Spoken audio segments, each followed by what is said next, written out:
What's up, 2020? Man, I'm back. We back. Just chilling, man. Just got in here. Wanted to tap in with everyone. Glad to see somebody on here. 2020 back in the house.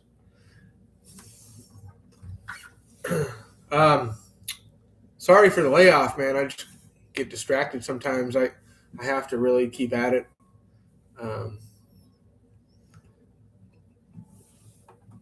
I got some good news though. Luckily, with a great friend who's going to help me get going with Zoom and some different things on here to kind of upgrade my channel here. And so, Lord willing, we'll be doing some guitar lessons via Zoom. If anybody wants to pay for lessons, I'm gonna cheap price it very fair, but I'm also gonna still do these little mini free lessons. And two, I want to start doing the lives pretty regular again, at least a few times a week. And if I could just stick to it, I need to make a schedule.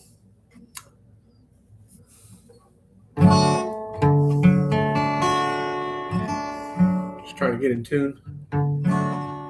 Actually need to get another tuner.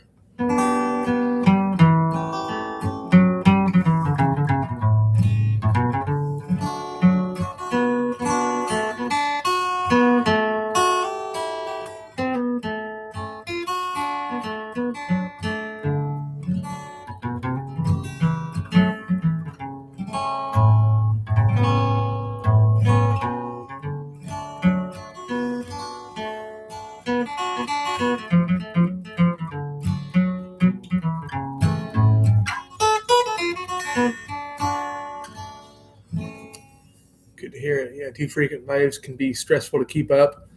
Maybe set a schedule once a week on a certain day. Yeah, that's what I was thinking. I was thinking 3 times a week, maybe 4. Kind of like a day on, day off kind of type of deal, or just have a goal of at least twice a week. And then if I do more, that's kind of just extra, I noticed it was really bringing in subscribers and stuff. People were digging the lives, the little lessons and stuff. I'm trying to get, sound check. I forgot about that. Are we sounding okay? I got my computer working. Hopefully the mic is, well, I guess you could probably hear me, or otherwise you'd probably say so, but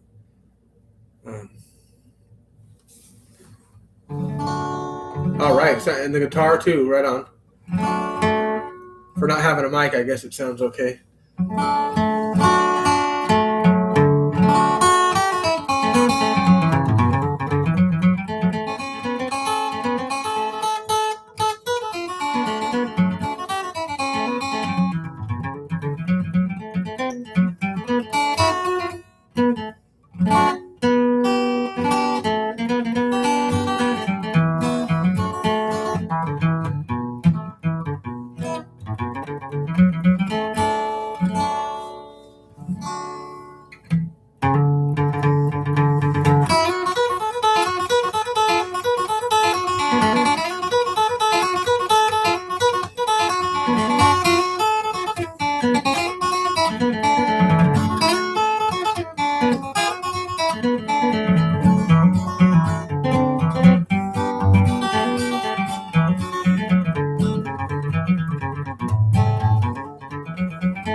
All good on the sound. Right on, 20. I've been practicing a lot on my flat picking fiddle tunes as well. Right on, man. Yeah, that's the stuff right there. I feel like if you get good at fiddle tunes, you can play anything. Because I've heard even in the past, metal players, people that play technical death metal, just high level stuff, they have trouble with bluegrass. And it's kind of funny. They'll be doing sweep picking, crazy stuff on the guitar, right? And tapping, all this intricate stuff. But then they're like, oh, how do you guys do that bluegrass lick? We can't get it. It's two completely different styles. I think the styles are so different from one another that it seems alien, I know me, like, yeah, a lot of metal players, they want to learn country and bluegrass, but I don't know. It's kind of funny, actually, because I can't think of anything like more completely the other way. And I actually was a metalhead. I got really into metal. I didn't get as good at it as like flat picking, but I was playing a lot of stuff. And it's not even a secret. They do love bluegrass. It's common to hear like metal dudes like, yeah, I've been trying this bluegrass thing, because it's just so different.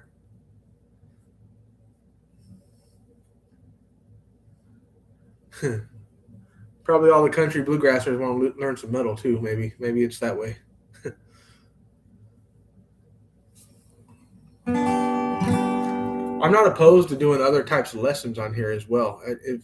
If the people want it. Like I like blues. I think you guys have heard some blues licks and stuff. A lot of people want like, I don't know. My style of teaching is like very low on the music theory because there's plenty of teachers out there that can show you this stuff.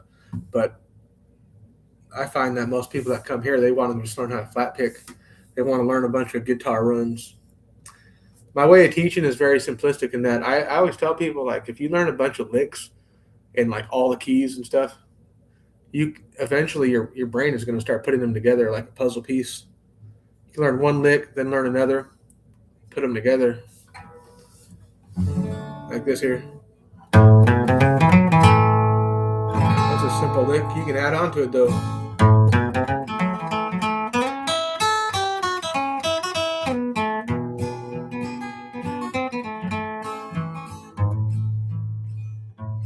Consistent flat picking, alternate picking is really something to get used to for sure. Yeah, alternate picking is a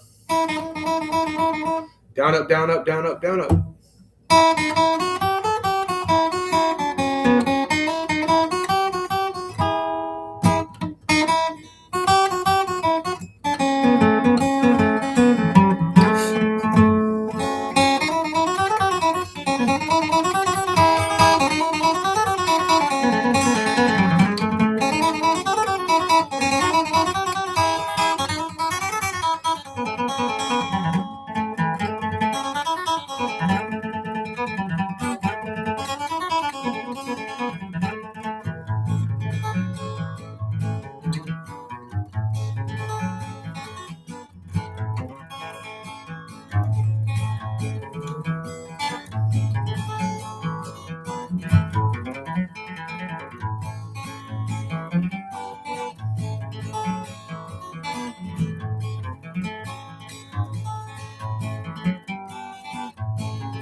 I need a rhythm player to make me sound better.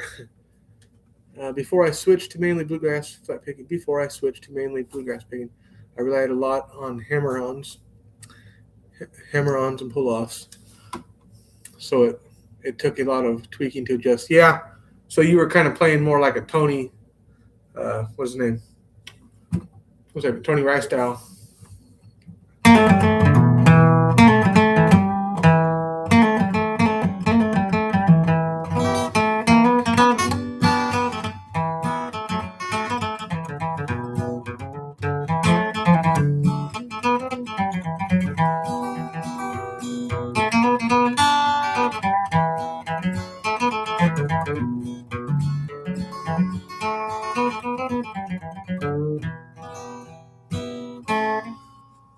Yeah, Tony Rice did a lot of hammer-ons and stuff. I noticed that.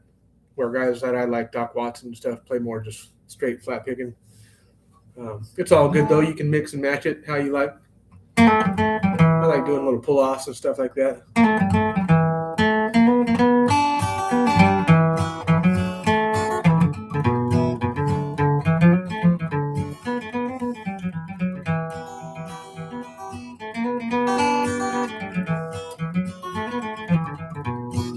Yeah, Trey Henley is awesome, man.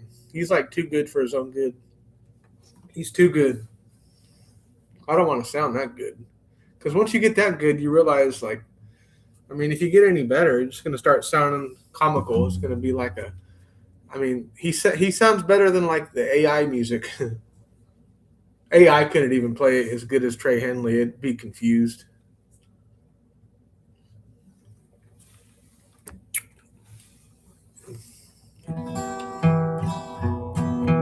But in June, you're going to go see him. Right on.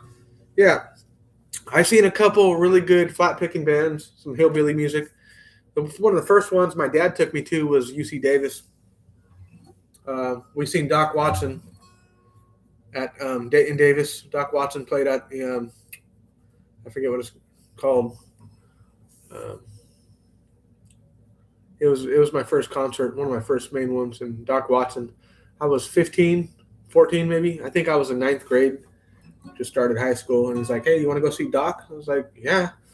At this point, I was 14 or 15, but I already had been listening to old Doc records at my grandparents' old Doc Watson records. I was already picking some of his stuff by then, and so I figured, oh, he's an old man. He's like 75, 80 by then. I figured he would have slowed down. He sounded incredible for being however old he was. He was an old man, and he was good. He didn't sound slow. He sounded good. He sounded just like the records.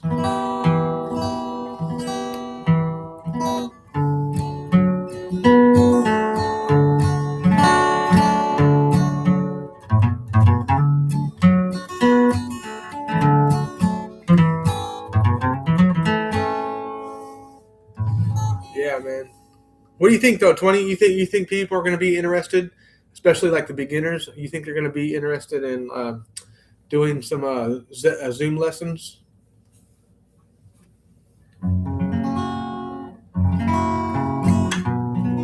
I'm thinking come at it with like start with like beginner lessons because there's a lot of beginners out there that don't even know simple chord progressions and how to alternate the bass runs and stuff like that. I think they would enjoy that.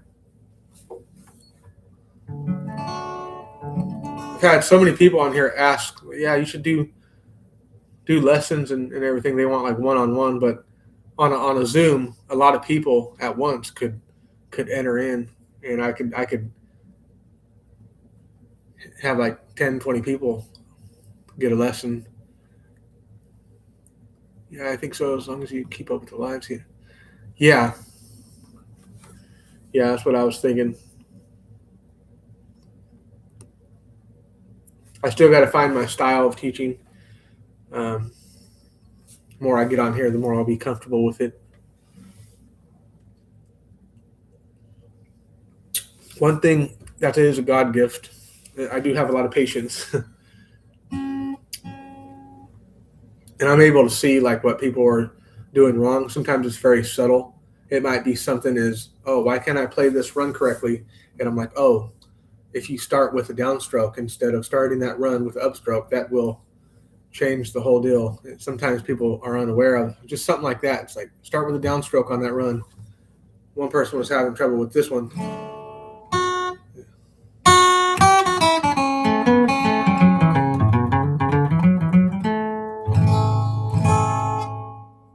Yeah, I think you started on a down. And it's sounding that like that, more way really mechanical. That's how it sounds if I started. But if you started on an up,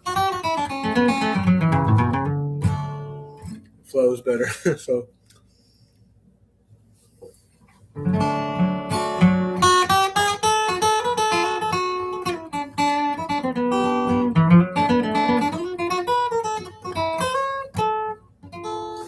I'll tell you what might help with your viewership. Reach out to Marcel Lessons. Yeah, I've talked to him before, and have him write out a tablature to some of your stuff, and bluegrass flat picking fans will come flooding in. Really?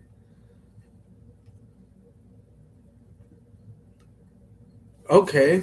I wonder if he would do that. Because that was another thing that people wanted from me was I love the way you play that. Can you tab it out? I don't even read tabs myself, so I can learn. My dad has tried to show me how to read tabs. He's like, it's super, super easy. And he even said, like, if you write them out, that'd be awesome. Anybody he features gets a lot of views. Shameless plug, yeah. Yeah. It's always awkward for me to like try to like ask people for, I don't, maybe I ought to drop the pride, but maybe he might. Yeah, it's worth a try, I guess. Just maybe comment on one of his videos. I'm not sure. Maybe email him. I wonder if he has an email up. I'm living in the Stone Age. I'm not really good at this stuff, so it's a miracle I'm even on here right now. I have people help me out with this stuff.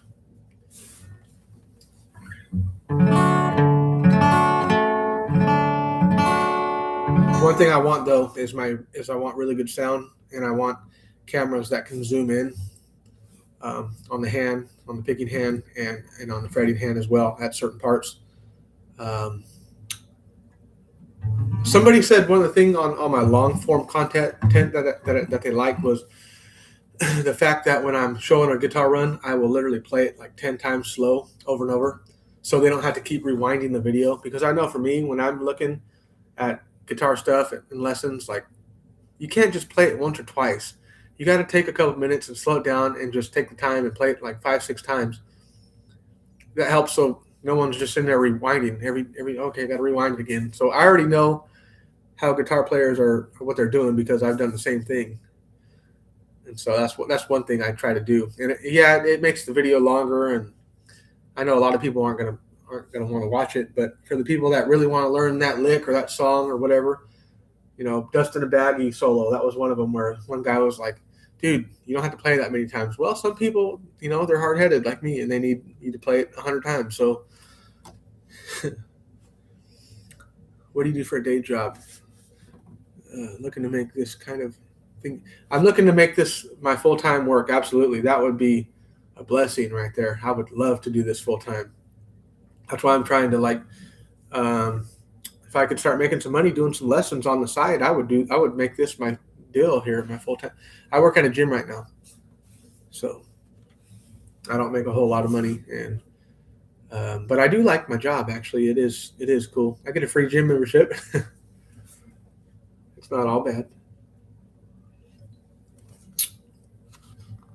I was trying to get into the personal training thing, and I don't know, it really hasn't been panning out, but because I love to train, love jiu-jitsu. I might get back into boxing. I've always been really into athletics. My first dream when I was a kid was to be a fighter. I trained my whole life, was doing like boxing, got into MMA when I was 15, and it just didn't pan out. There was too many times where I would just stop training and get unmotivated, and music was always there on the back burner. It was always there. I grew up in a little small town, which I'm living in right now. I'm back here for about the last 2 years now with my family. And so my dad gave me a D18 guitar, so I started picking again and wanted to get back on the channel and see what was up.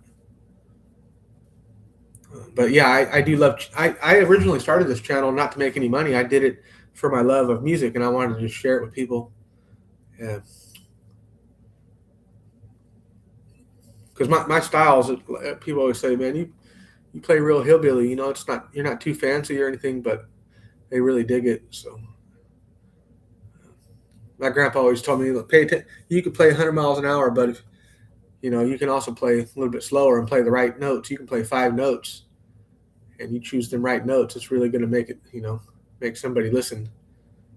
It's not all about how fast you can play. That's why when people are like, oh, I can't play that fast. Sometimes it doesn't even matter. Just if you can't get that speed, just focus on hitting the ones you can, hit the right ones you can hit, and keep it going.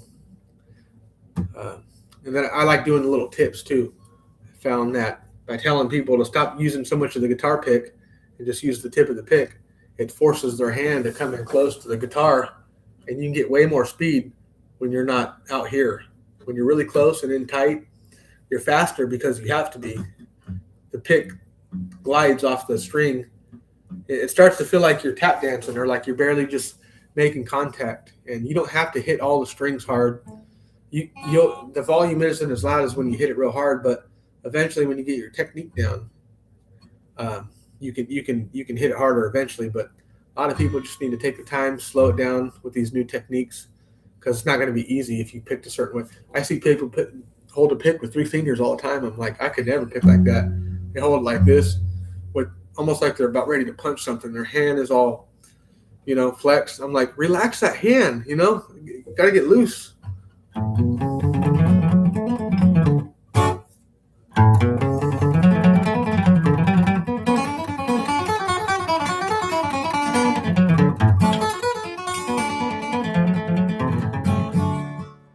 get that thing loose. And I tell people do it the wrong way, as far as like, they're like, oh, use more wrist. Guitar players will say, I'll just say, you don't need to use your wrist at all. Use more elbow. You're going to use a little natural wrist anyway. It's going to flex a bit. But if you start incorporating more elbow and you use not as much of the guitar pick, use more elbow, use less guitar pick, and keep your hand in tight and relax your hands, over time, that is going to make you sound so much more natural and less mechanical, and you might improve your speed by like 20% at least.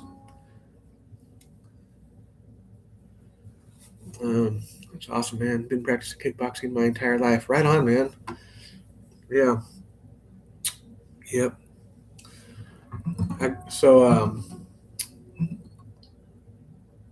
I decided I wanted to get back into it and at least get some amateur fights or something, or pro or whatever. I was really wanting to like go for it again when I was like 20.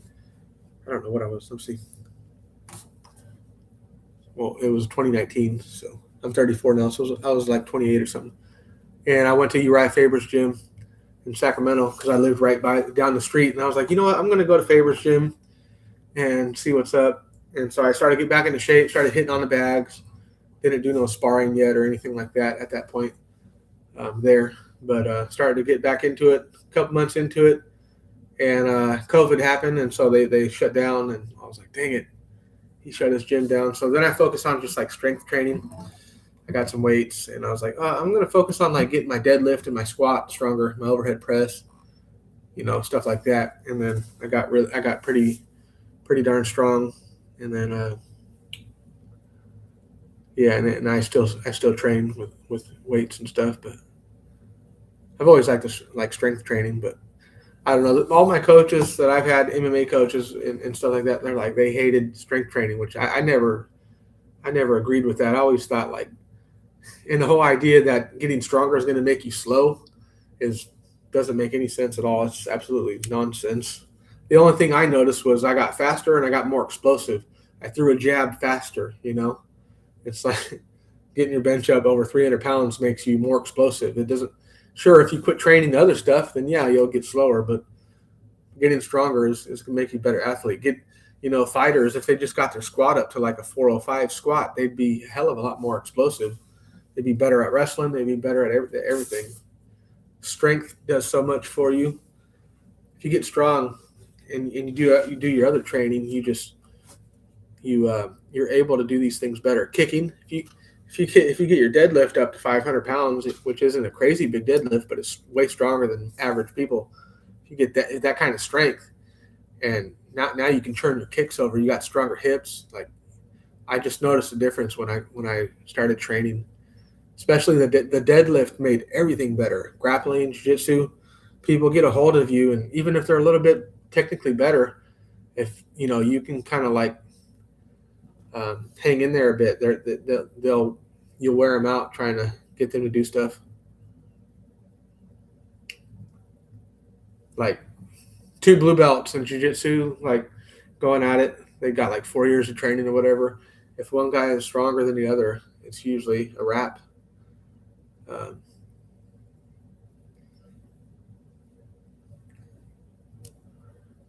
The UFC fighters from the 90s, they were strong. Tank Abbott, I think he benched like 600 pounds or something like that. Them dudes were strong dudes. I want to try strength training because it can be rough on the joints, but so can there's more. I got back into jiu-jitsu and I injured my finger the first week, and it's still a little weird. I fractured it or something, the middle finger, but it's all right, I guess. But I grabbed the gi wrong, and somebody ripped the gi out of my hand. I grabbed his collar, and and I didn't let go. I'm hard headed. I had it like that, and he ripped it away, and my finger just like came undone. I lost my grip, and it tore like some muscle under there. Doesn't affect my playing or anything like, and it's healed now, but it took like 2 months. It hurt so bad that I just quit training because I didn't want to mess it up.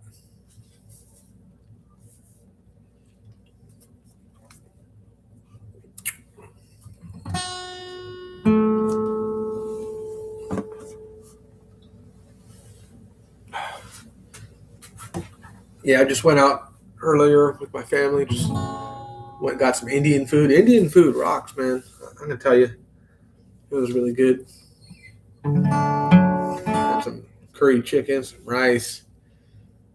Then I tried this dessert tonight. It's called like barfi, something like that. Man, I'm gonna tell you, this is pretty bad. It was horrible.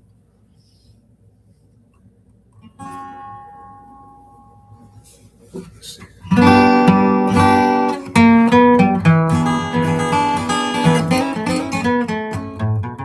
How long you been kickboxing? Your entire life? Oh yeah. You get any fights? You got pretty good at it. You compete and stuff. I really like to like go take some strict Muay Thai. Like I got good kicks and punches, but I'd like to go learn the traditional Muay Thai. I think it'd be tight to get some Muay Thai fights. I'm 34 though. I don't have any injuries or anything, but I don't know the risk thing. I understand accidents can happen, and I'm kind of grateful that I didn't go through with the fighting because maybe I would have been messed up. Jiu-jitsu's, you know, I got back into that, and so I haven't been training now lately. I gotta get back. I'm just a white belt though. I'm low level. Striking is where it's at for me, but yeah, I got humbled all the time. It's really good. I don't mind it though. People are like mad because they suck. It's like great. That means if I suck, that I'm gonna get better. So you know what I mean? Like because one time I almost got somebody with a rear naked. Like and one thing I'm good at and like for like it's hard for people to like maneuver me and stuff like that because I'm stronger and explosive. And I do like go crazy and like use too much energy and gas myself out, but I'm able to like what did I do? I got somebody almost tapped a blue belt out with uh, uh what is it? A key lock from side mount. But my knee, I didn't have my knees up against his ribs enough, and so he shrimped out a little bit. But I almost had it. I started focusing on the lock too much, and then too much of my weight got forward, and then he like bucked me this way forward, and then he came out the other way. He shrimped out.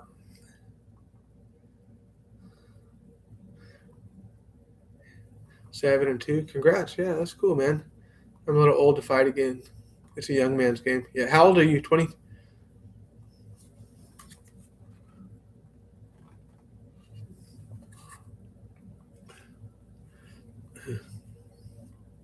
I feel like I'm young, man.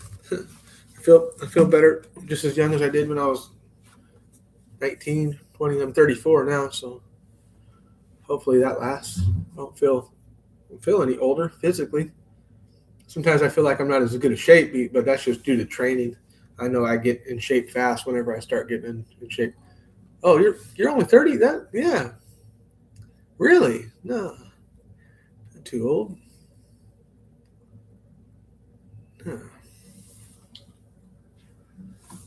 I don't know. I think like 45 will be pretty old to be getting into it, but there is some good ones, good people that get back into it.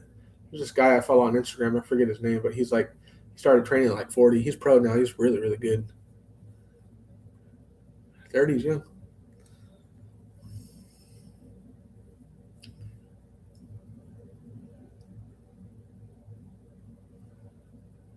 Yeah. See, I feel like you have a point, but maybe if like you were trying to compete at a high level, um,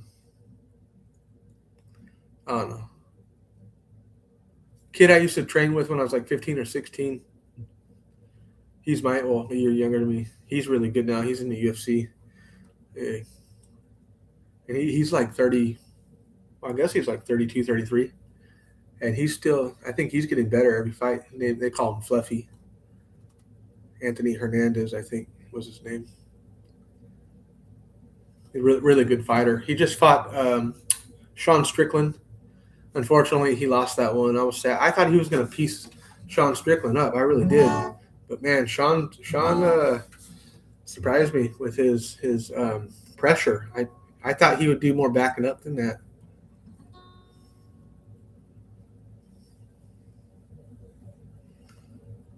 One thing that's messing with me in my brain, messing with my mind, confidence is like my hair. It started getting a little bit thin, but started receding in the corners a little bit. So I don't know. Trying to get it to come back. I ain't tripping though. It's whatever. Wonder Boy is lightning quick, and he's gonna. Yeah, I already read that. He is quick. He's I really liked Machida's style for the karate thing. I really liked him, and he was a southpaw. So but nowadays everybody is like really good at switching stances, and that's what I love to do. Set traps, and then you know switch to southpaw. That was one thing I used to always like to do is like traditional, maybe check a kick or whatever, and then hit them with like a left. But as you're switching stances, um, and go out to the side, boom, you can land that straight left. Catch people all the time with that. You're just like regular 1, 2, right, and then left switch stance, bam. You can come right down the middle. I don't know like all the technical names of what it's like. What TJ Dillashaw is, bam, bam, bam. And then he'll step aside and switch stances and light you up. he's a really good fighter. Looks like only you're in here, man, tonight. That's cool though. That's what happens. Like people forget about you, like, or it's probably a bad time too.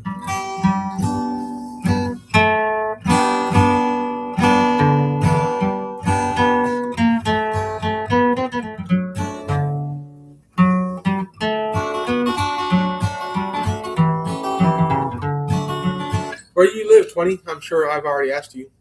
I'm trying to get an idea where my followers are at. I'm just assuming my demographic, and I think I looked this once up, is that they're mostly 99% male. They live in like Arkansas and all these country states like that, Texas and stuff like that, and they're all older. So like 30 is pretty young. I don't think there's like too many followers on here that are younger than me. I wouldn't guess, but bluegrass is making a resurgence. It's coming back thanks to Billy Strings. I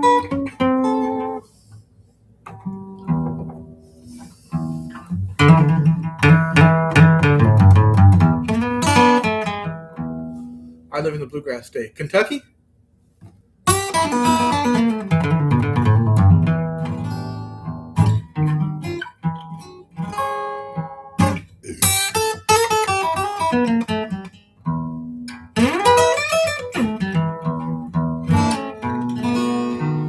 Kentucky, yeah, you good old boy.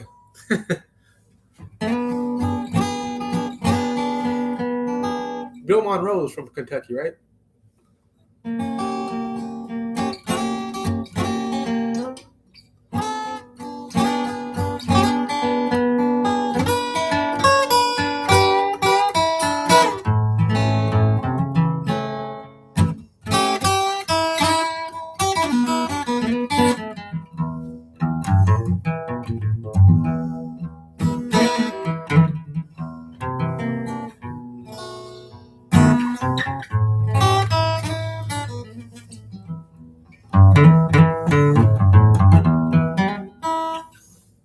I've been trying to mess with this thing I showed you all before. I think I can't get the 2-finger method of finger picking that Chet Atkins did, or Merle Haggard, or dang it, I can't even think of his name, but Doc Watson did it too on this one.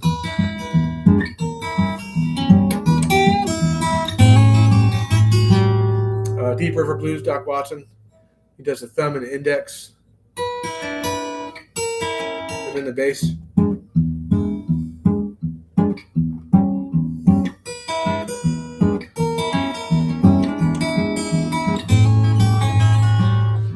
hard for me to get that down. I'd like to get it though one of these days and learn how to sing it. That's a good one.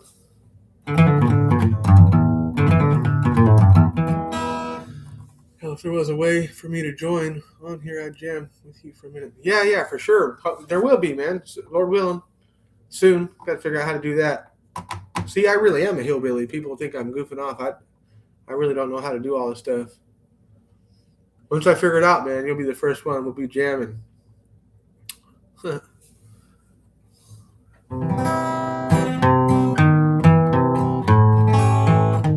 you do a YouTube channel too, or anything like that? Or do you pick in a band? Do you play out anywhere? Play with family? They pick. Most people assume I'm from state like that. They're kind of disappointed when I'm telling them I'm from California.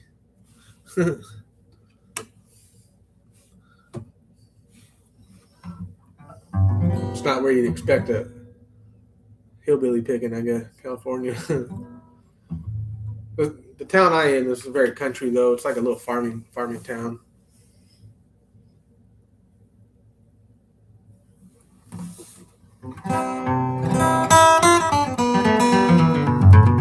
Better not let them know that on a live with a lot of people. I'll get 20 unsubscriptions from California. I can't be following him. I primarily play with my family these days, right on. And bluegrass is nationwide, yeah. Some people don't get it. That's true.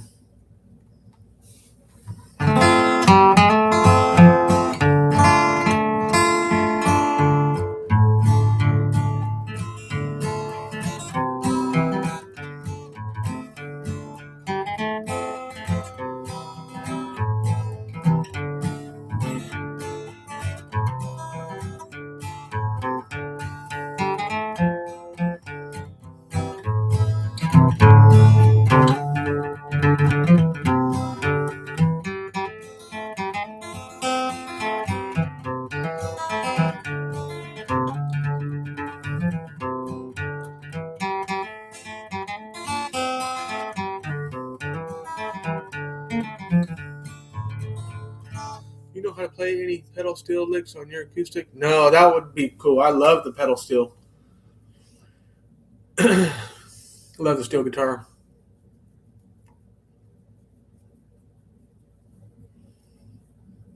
Steel guitar is one of the best sounding instruments to me, but I do like some of that country stuff. I do like some country. I like a lot of Texas swing, actually. Some of that stuff is pretty cool, like San Antonio Rose, stuff like that. Some of the old tunes. Bob Wills, I think his name is. Merle Haggard, pretty good. He does San Antonio Rose real well. My grandpa really liked Hank Snow.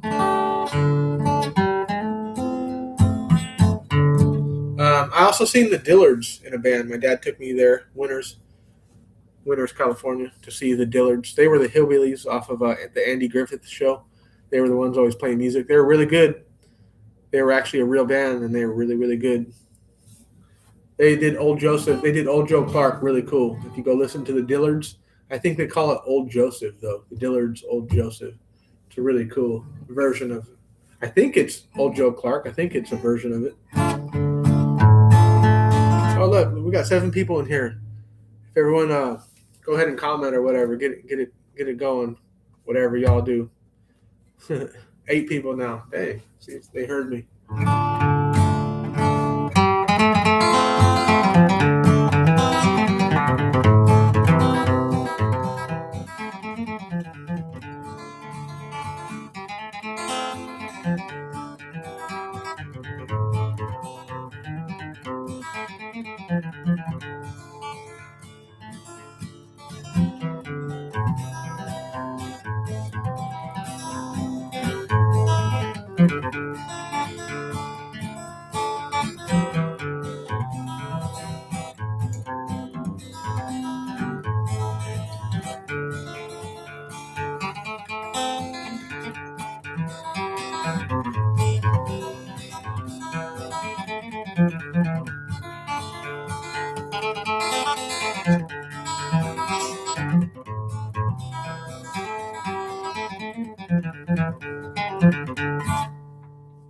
Still gonna do that little Sadie version here.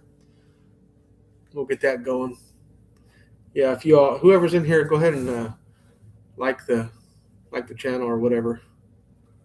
Subscribe if you want. If you want some hillbilly guitar, if you want to learn, I'm the guy. What's up, Play God? I'll just call him 39. 39. This is tough, gang. Right on, man. Appreciate that. That's what we're trying to do, you know. Keep it tough on the guitar. Okay.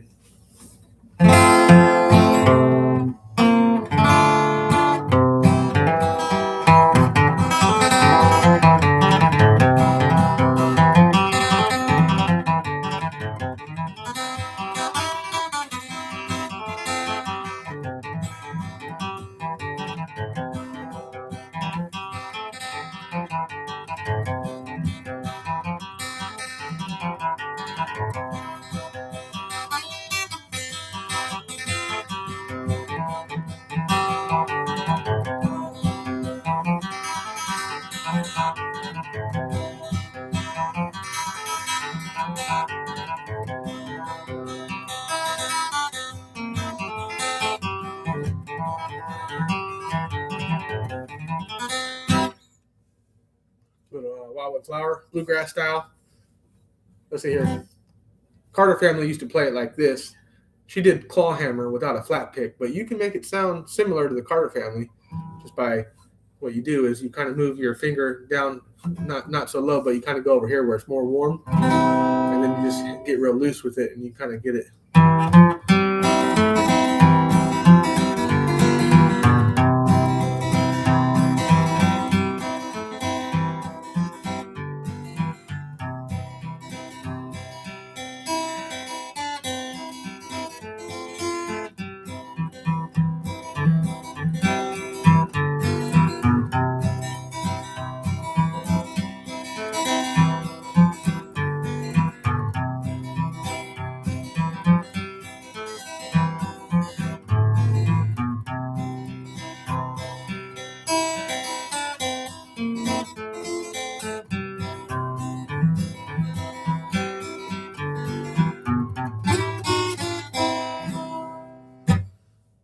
You play good.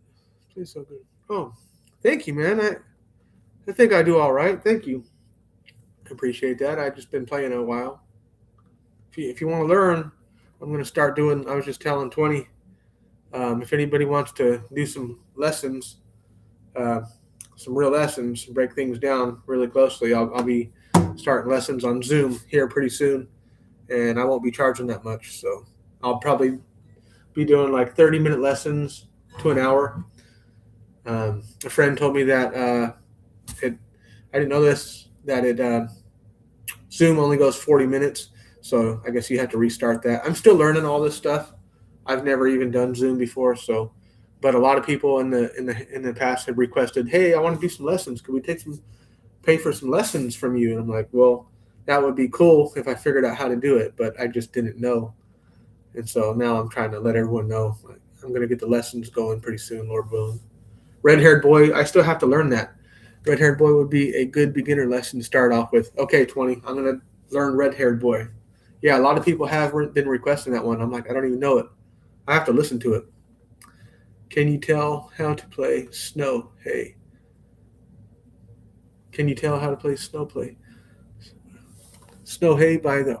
No, but I'll try to remember that. 16. Is that a bluegrass or a country number? Yeah. Appreciate if y'all just even subscribing, watching all the free stuff. That helps me out. I can't believe it, but this little channel right here has got over 4,000 people following it already. I love the Red Hot Chili Peppers. And that's what I've been talking about on here when I was doing these lives.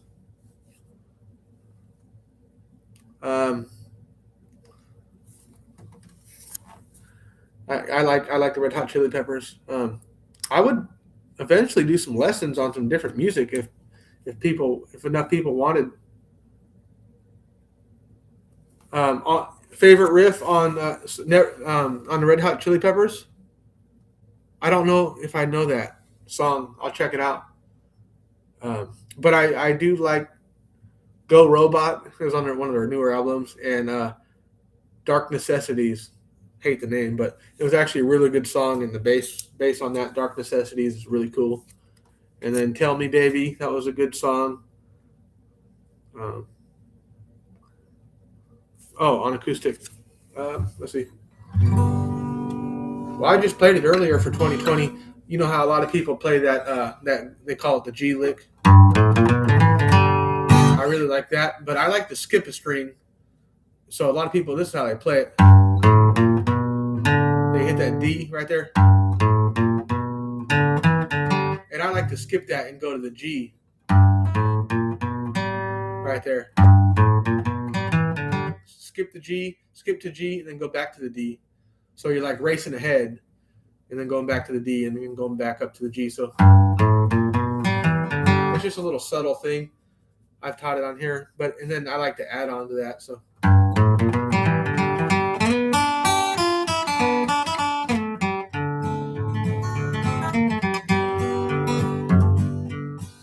something like that. I like this little riff here, or lick, whatever you want to call it. That's one. It's one I got from Doc way back in the day. That little pull off there on the first fret on the D string, and then the A on the third, open D, and then A on the third.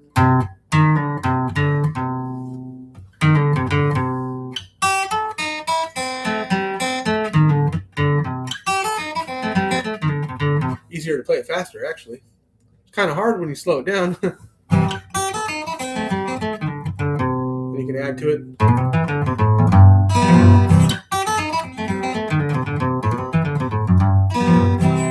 Makes for a good little ending lick. It could. What else? It's a guitar lick or a guitar run I heard Doc doing on one of his tunes. Let's see.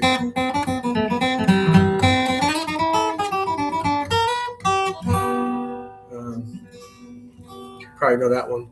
But there's a lick in there. He does this, or a run. Let's see.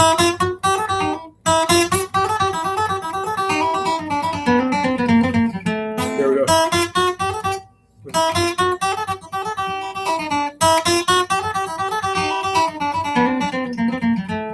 Bunch of little pull-offs.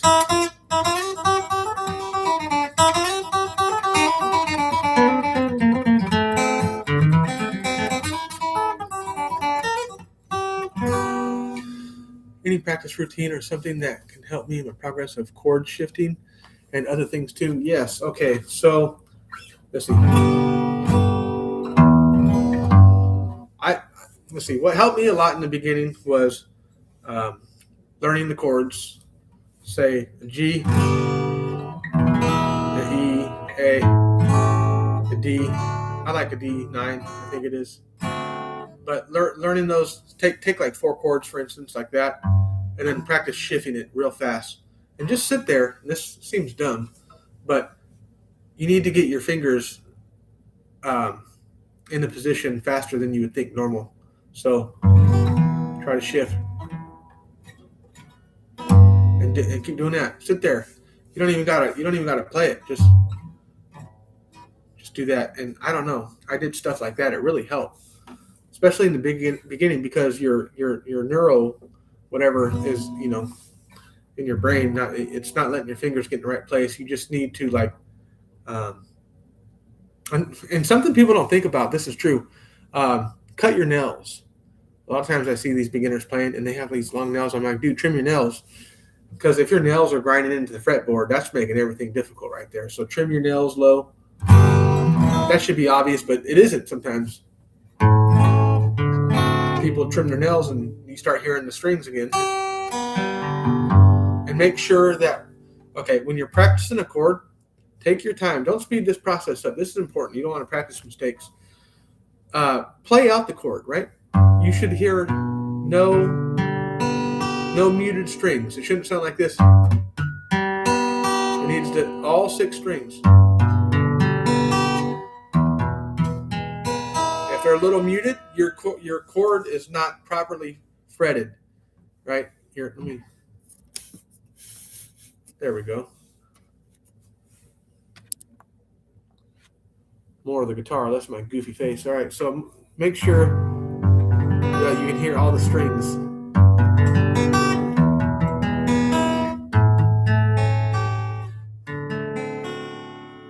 And I would just play a progression like that. Start strumming it.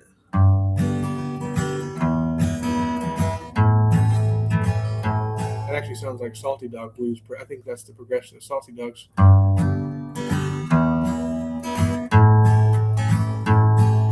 And if you want to start alternating, just don't even alternate yet from, like in this case, you're in A. Don't go to the A to the G. Just stay on the A.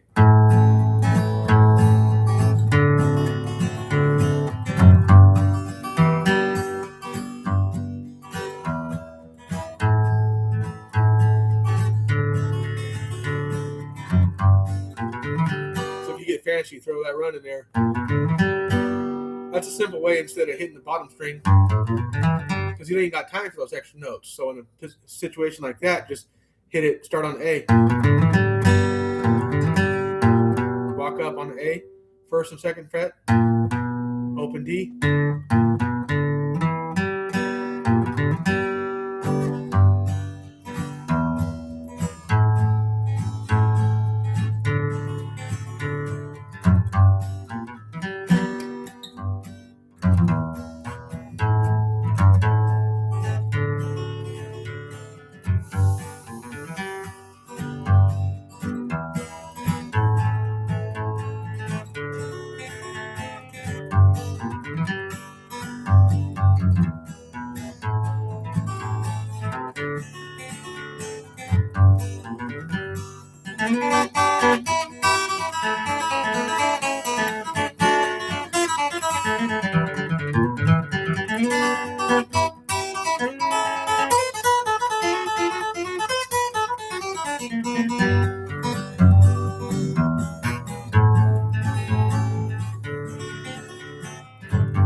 Like that flat picking variant of Shady Grove. Can you play it again? Yeah, let's see here.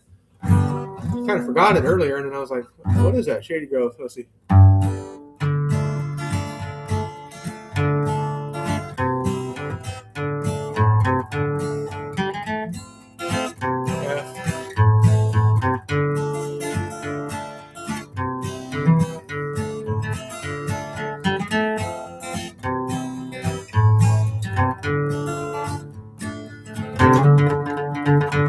So I do that little slide there on the A, and I'm letting the open D string ring out too, to give it that fiddle effect, that double stop type of deal.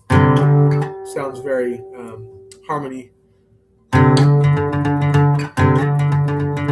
Just doing that.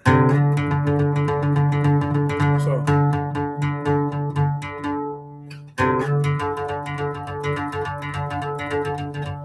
Something like that.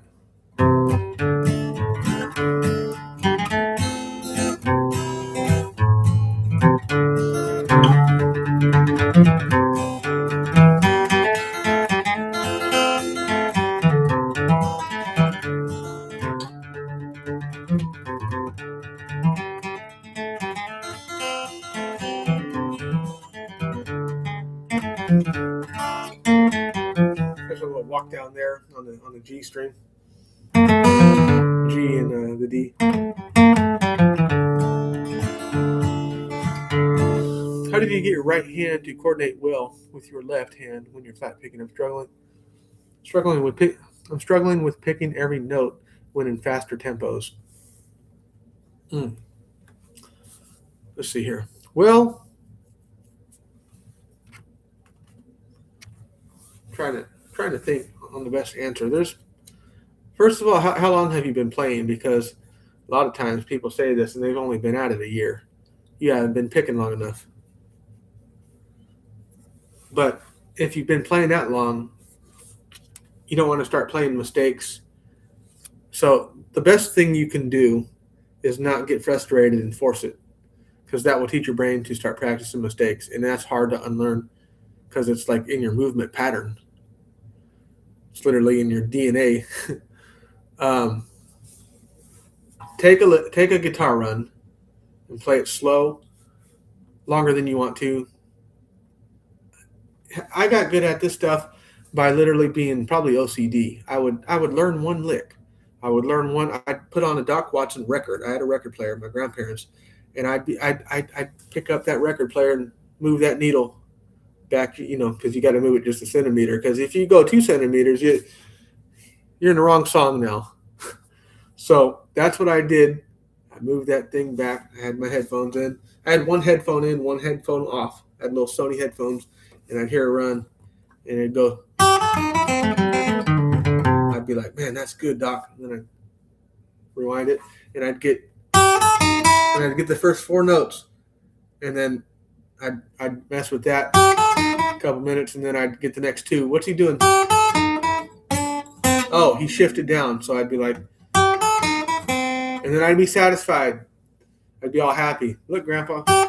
And I was like, that's actually a lick right there, right? But then I'd go back to the record and I'd say, let me give me 2, 3 more notes. Let me steal some more notes off of Doc. So, and so I just would be satisfied with sitting there an hour. And check this out. It seems like a waste of time, right? But it's not, because if you do this all the time, and by the time you've obsessed over one guitar lick, 3 seconds of somebody playing something, then you've mastered it. And if you can do that every day, I tell people, learn a lick a day and master it. Eventually, especially in bluegrass, you learn 100 licks, and you will be able to piece these together like a puzzle. Your brain is going to start to understand what goes where. Look at this.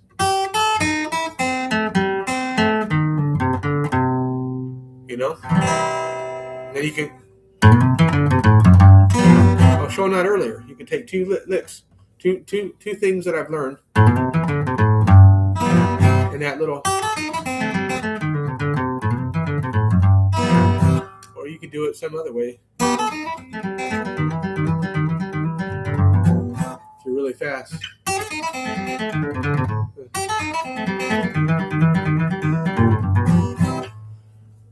Right, synchronized picking can be a real to learn. Yeah, I know, man. The picking hand will almost always outspeed the fretting hand when it comes to bluegrass in the beginning.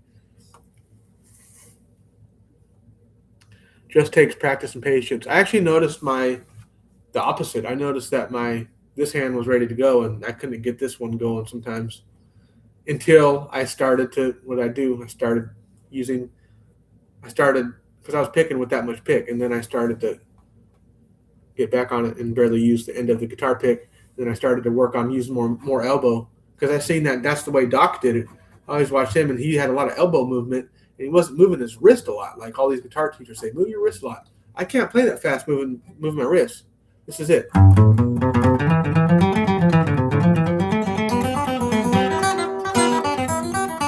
That's as fast as I can go. But if I do it this way with my elbow and keep my wrist, basically I'm telling you to do it wrong. It works better for a lot of people.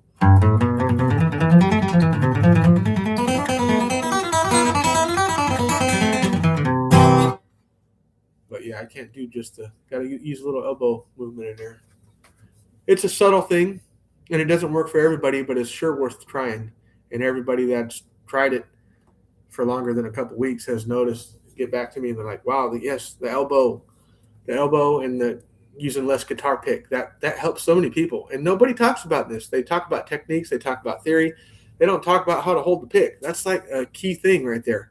Because even with my skill, if I grab a pick wrong, like a beginner would, I'm not going to be able to do anything. I can't do nothing like that. You got to have it. You got to be dialed in. And the pick choice, you got to have a pick that works. I hate thick guitar picks. Like I go the medium. This is a nylon. What is it? Can't really see it. It's a USA nylon, Jim Dunlop 73 milliliter. But you don't need a blue chip. You don't need none of that fancy stuff. Myself, I don't. I just lose it anyway. Good old Fender Medium is good. That'll suffice. That's good enough for what I'm doing. We're just playing hillbilly music here, you know. I've used a breadstick before on the bread packaging, or a quarter. You know, you can get down with a quarter. You can do it. It's not ideal.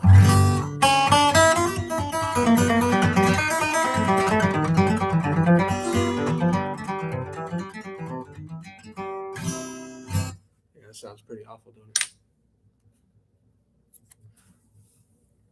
So I haven't been playing bluegrass that much, but started to practice like a month ago after watching Carl Miner.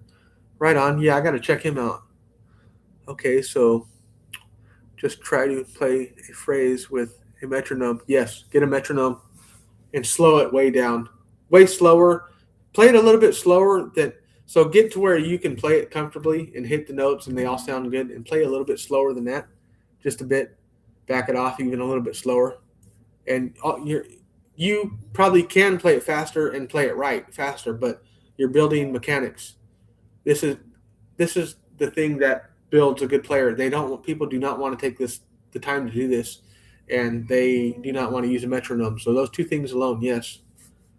And watch my lick videos. I have a lot of guitar licks. Watch a lot of the shorts, the YouTube shorts. That's where I break down like pretty much all the licks I've taught, but it's so what I'll do is I'll like start out playing in the video fast, full speed, so you know what you're going to learn, and then I'll slow it down 2 or 3 times so you can really get it. And a lot of times I'm doing like up close so you can really see what's going on. Oh, thanks. Yeah, that Black Mountain Rag.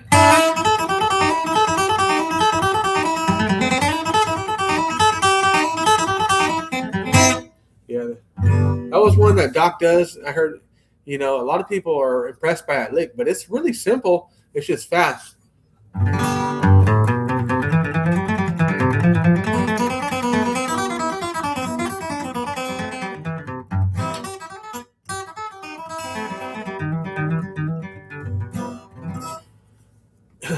How much of your wrist and your right hand are you using? And do you lean your pick? Do you lean your pick when changing string? The guitar pick stays perfectly straight to the guitar hole, pretty much. I'm not curving it or anything like that. Like that. I'm not. Some people do that, where it's kind of. The pick is with the strings. It's like totally flat the whole time. I don't curve it to get a weird little sound or nothing. I just very basic, I try to stay loose.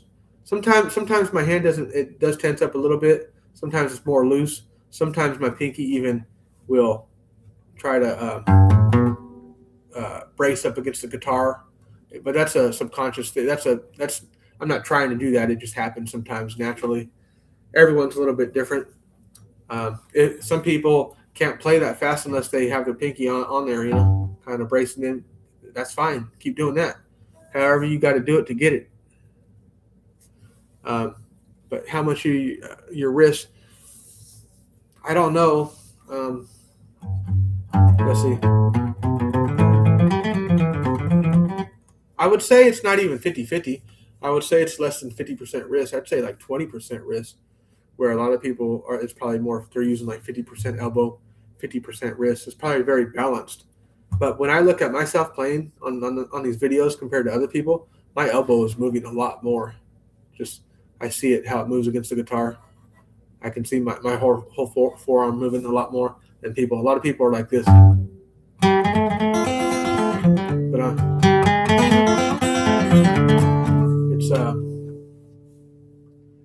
it's a bit of a difference. I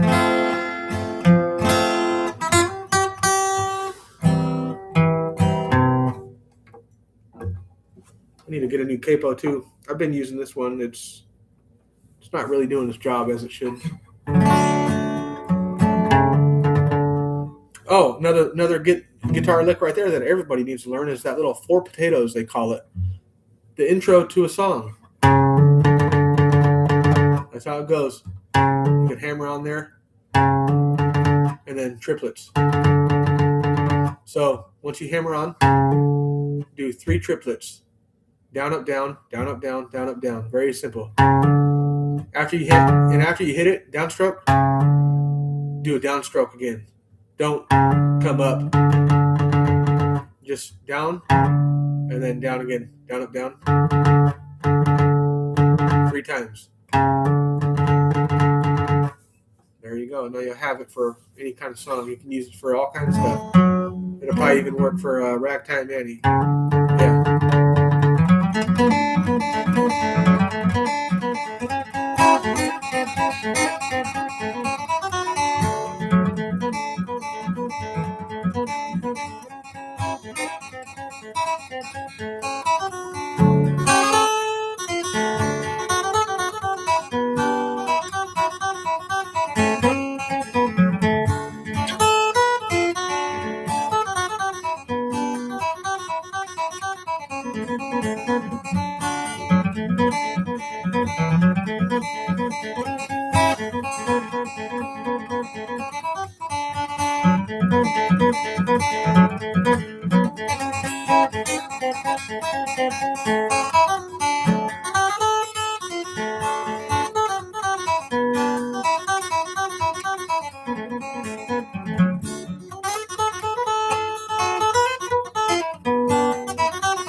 There's a cross picking deal in there too.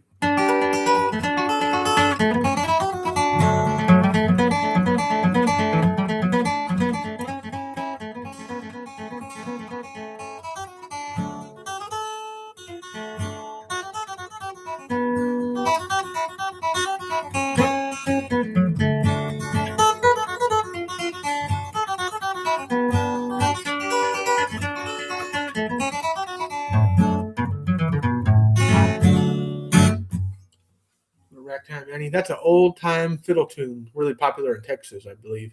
It was kind of more of a Texas swing type of deal. Thanks. Yeah. Oh, you're welcome. 23 or Berg. I'll just go by Berg. 7 people back in here. If y'all can you like the chat or whatever? Is that possible? I don't know if you can like live chats. Oh, I guess that's what the heart is for down there, maybe. Still really figuring out what's going on with all this stuff.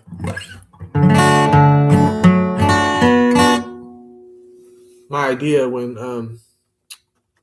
I first got on here a few months back, I was in hopes that everybody would kind of get their guitars and learn some guitar licks. Just got here. This is cool. Thumbs up and subscribe. Oh, man. Thanks a lot, man. Thank you, Washington. I appreciate that. Trying to build this channel up. We're at 4K already, so we're building. Thank you, folks. And the demographic I'm looking to teach is the newbies. You know, that's the people I want to do some lessons for on the Zoom when I get that up. Because I teach them really well because I have a lot of patience and I do not mind playing something for somebody 1,000 times as long as they get it. My idea is that I just want people to learn a bunch of guitar licks, and once you learn them, put them together, learn a bunch of chords. A lot of times you don't need as much theory.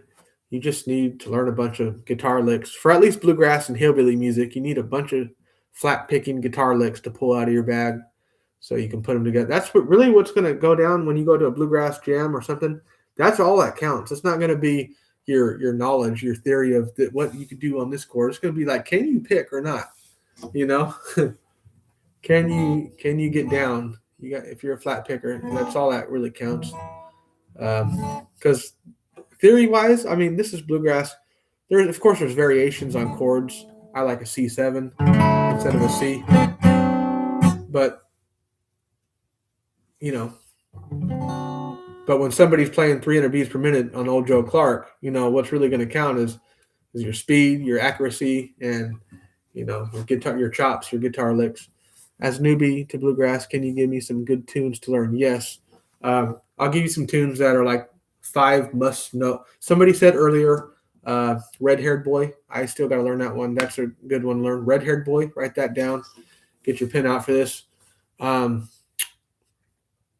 Yeah, write these down. Red Haired Boy. I would say Old Joe Clark is probably number one. Everyone's going to play Old Joe Clark. Old Joe.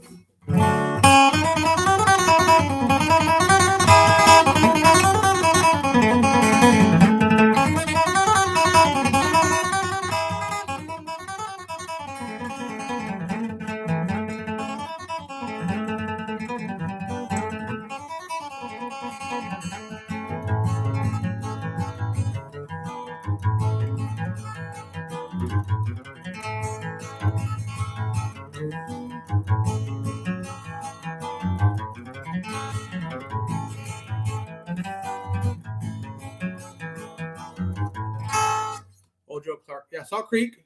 Let's see.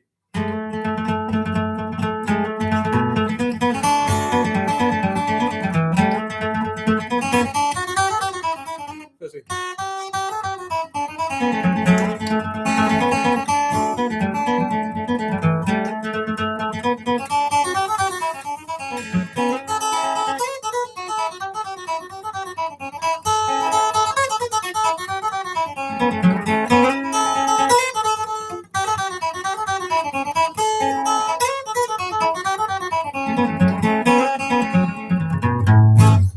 Yeah, Whiskey Before Breakfast, Salt Creek, Red Haired Boy, Old Joe Clark. And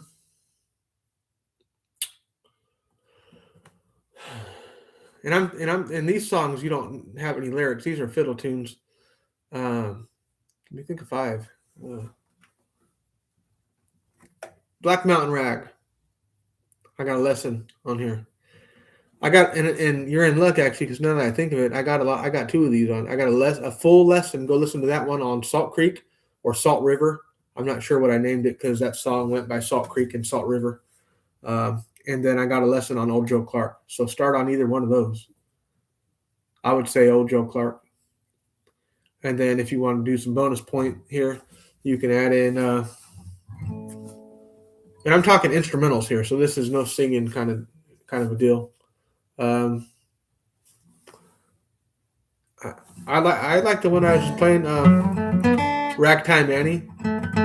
That's a real good fiddle one.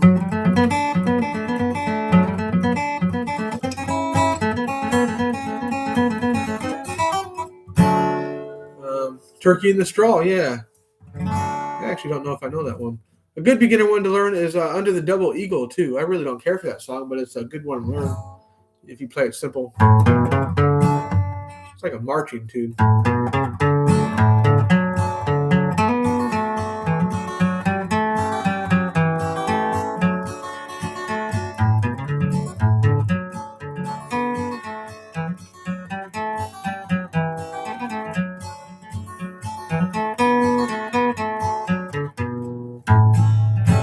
Forgot it.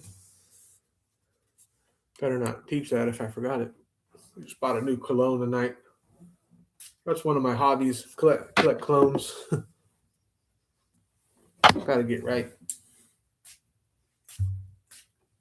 Can't do a live video without my foo-foo.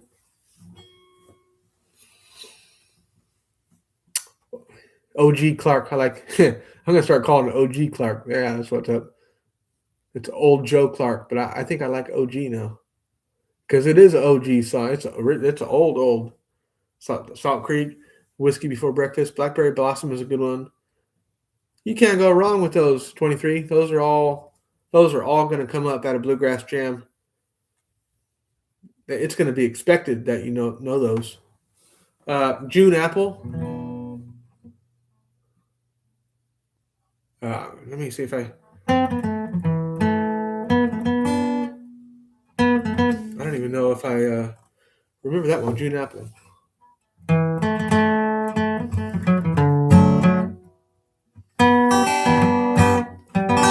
Fire on the Mountain is a good one too.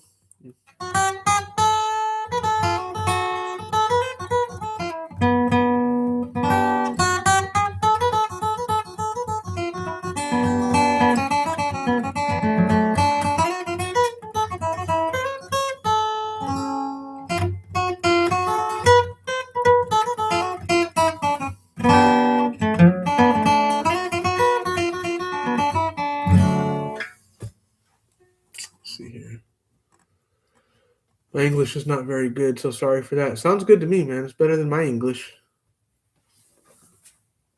Mm.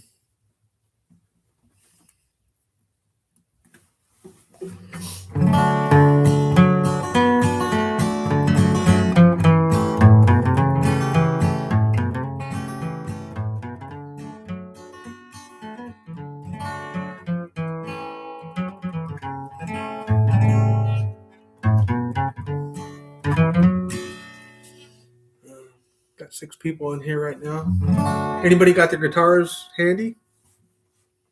Learn a guitar lick together.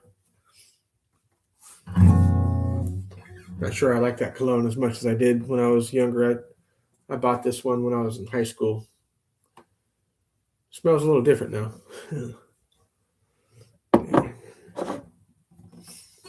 It's kind of giving me a headache. If you folks don't mind, I'm just gonna take a step out, 10 seconds, and grab a soda, a sody.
Thank you, 23. I really appreciate your follow. God bless you, man. I really do.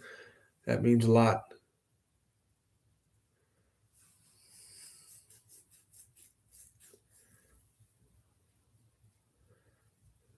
Get your guitars.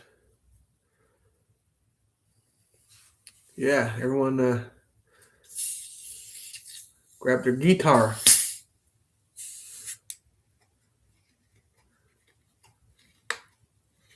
Look at this Coca-Cola. So zero sugar cherry float. It's actually pretty good. But it says it's got a picture of like an ice cream on it, but it says on the back like contains no dairy. Like I don't. Do they think we're that dumb? But I guess they had to put that on the label.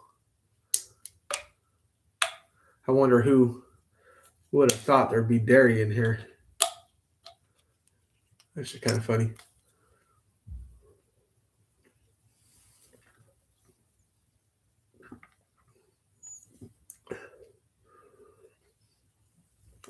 Yeah, I actually got to quit this diet soda and get back to training. I got to get back to my workouts.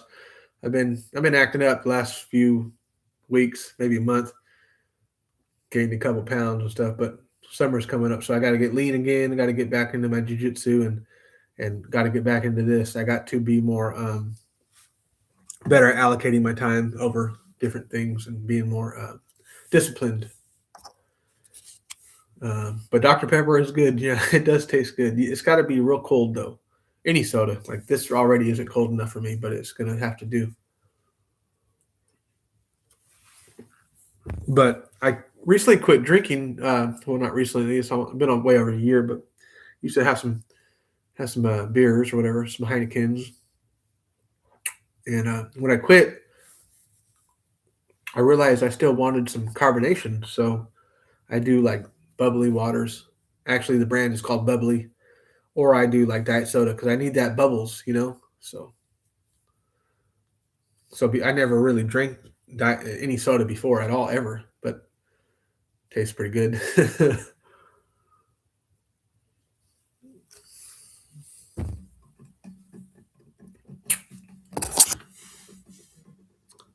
I was supposed to have a buddy come over and jam today. I feel bad. I literally forgot. It's been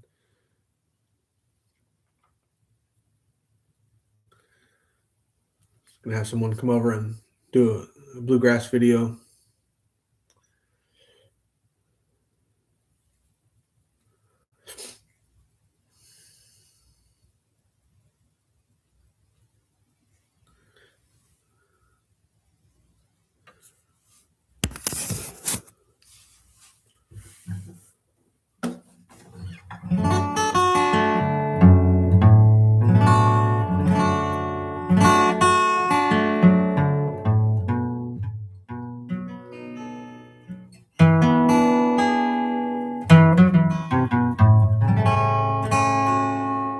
What do y'all think about me using my Paul Reed Smith electric guitar and getting a small amp in here, and then doing bluegrass and my lessons on electric guitar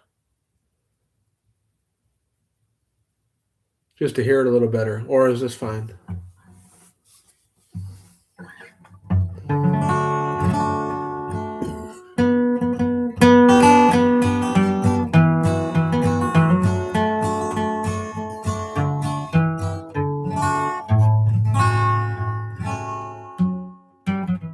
These lives are fun. Just realizing I don't even have to play the whole time. I can just kind of BS, talk about some random stuff. I remember like a couple months ago on here, somebody started talking about UFOs, and we got on a UFO talk.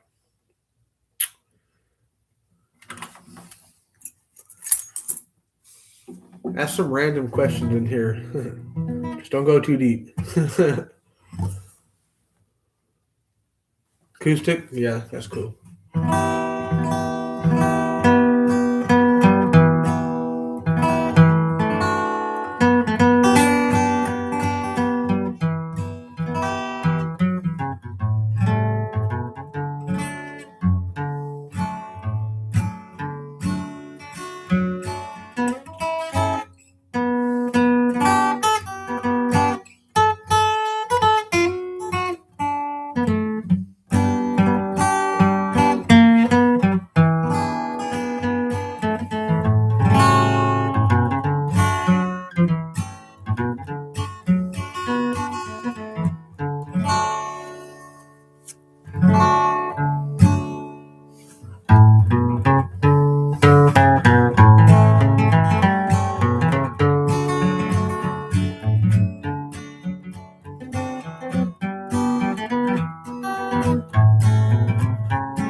Just a little pick in there, messing around. I think that's an old train song, 1262.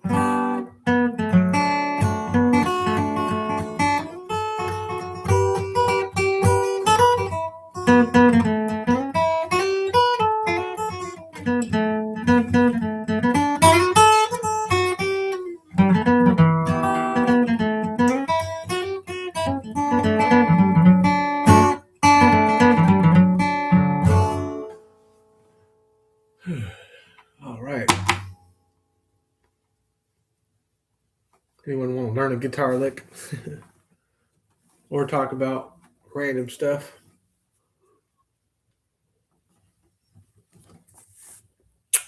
All right, what kind of guitar is everybody rocking? That's a good place to start. I got the D18 here. It's a golden era. It's got the mahogany side and back.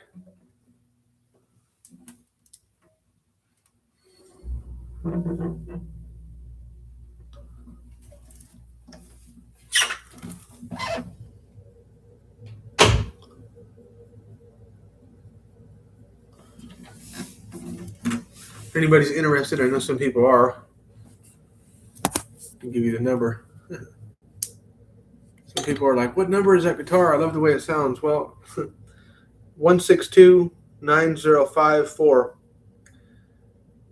D18 Golden Era, 1934.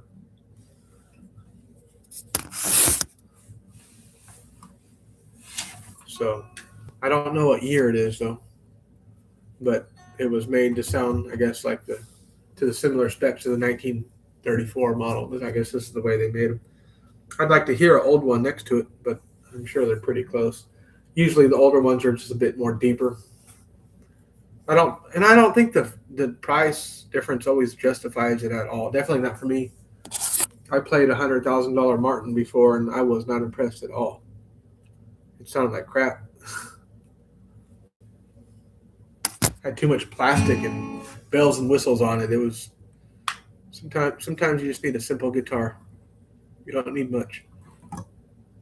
My dad had an Alvarez. It sounded really, really good. It's like a $500 guitar. Played really well too. Everyone knows this, that it ain't necessarily about the price of a guitar, but it's about the setup.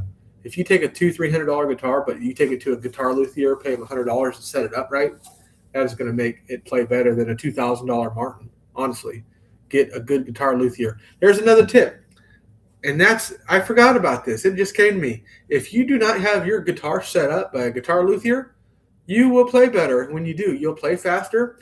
It'll feel like butter. It'll feel a lot better when you get your guitar set up. Guitar setup is more important than your actual guitar. That's true. You know, it's like somebody trying to like go buy some fancy clothes, Versace shirts and all this. What's more important is the fit, over the brand name. And that's true with music. That's true with instruments. Guitar setup, I would also say if you're a new guitar player, get lighter gauge strings, because if you don't want to make them hard to fret and hurt your fingers and wear your fingers out, because your hands will wear out as a new guitar player, little muscles and tendons. So get like size 8 strings, 8, 9 at the most, and just get it. And yeah, you don't need it to be. Yes, the bigger strings are louder and have better tone and all that, but you're not worried about that. We're just worried about making chords and progressing. So one step at a time. Get your guitar set up, get light strings, practice slower than you want to, practice with a metronome, practice the guitar lick more times than you want to, and watch my videos, straight up. That's it. And then watch some other people that know how to talk about theory and get real deep and all that. Eventually, I'll probably get into some of that, but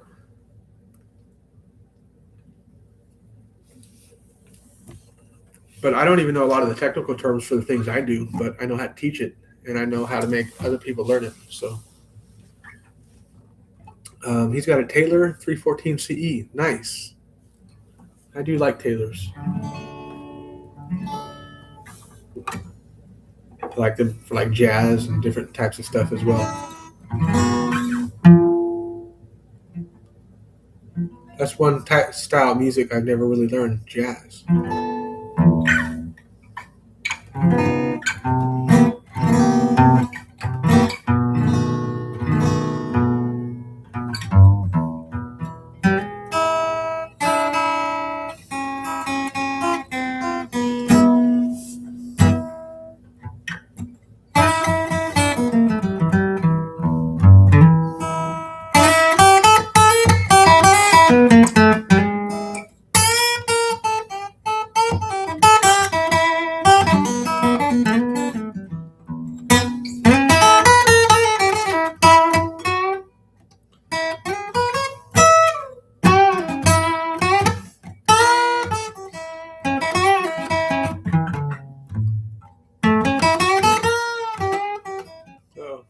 bend it.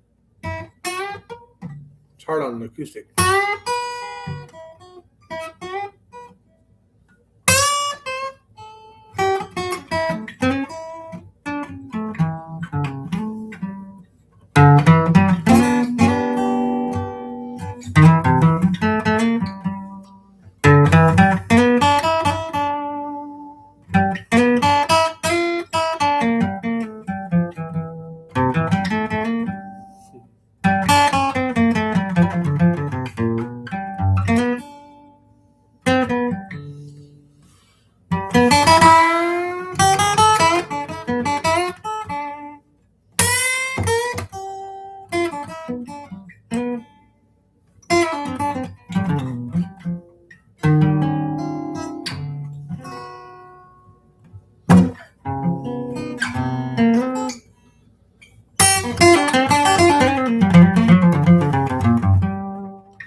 Yeah, it's kind of slow tonight. It's all good. We're just messing around.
Go.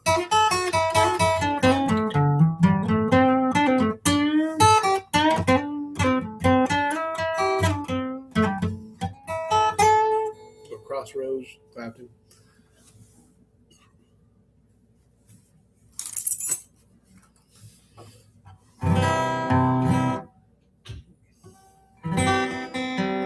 Yeah, but I'm not sure if everybody heard that's in here. I'm not sure how many people still in here, but yeah. Going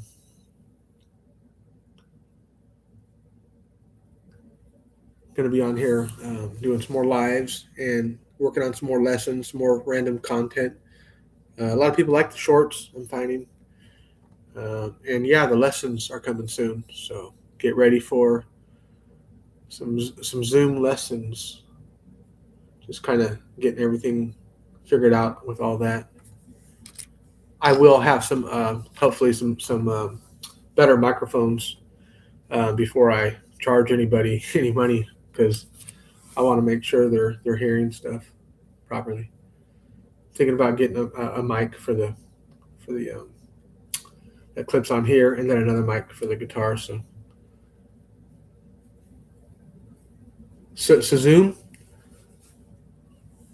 Is that a song? I'm gonna do some lessons on Zoom. It sounds the same.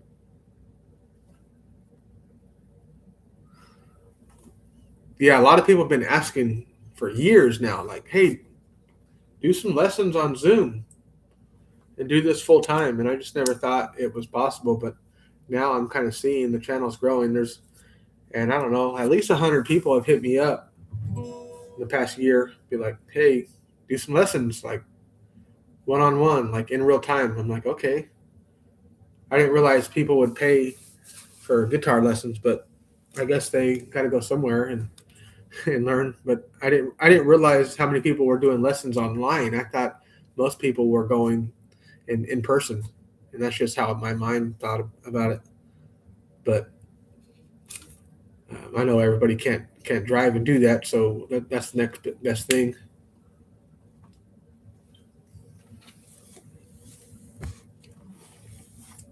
But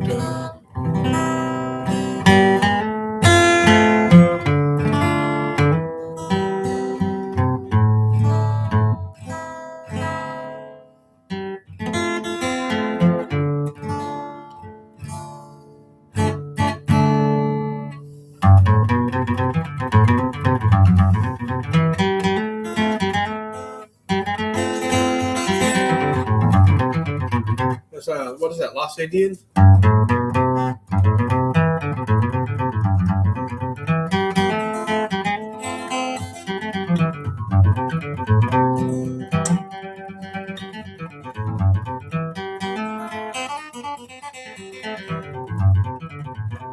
Yeah, I always get Lost Indian confused with Cherokee Shuffle.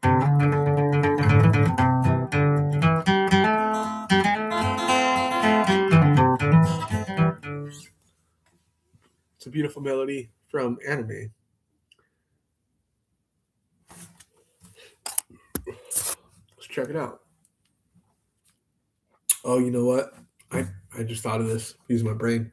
I don't think I can play it because I don't want to get a copyright strike. And I don't know with AI and all that stuff being so good now, it might pick it up. But I'll listen to it later. It's anime. Suzume. Okay, I'll check it out. I'll check it out later.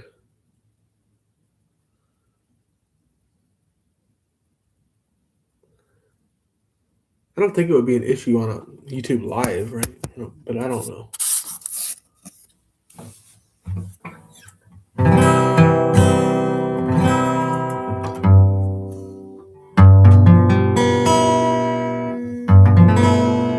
That's a G chord I like right there. I like that one too. I think it's a G9.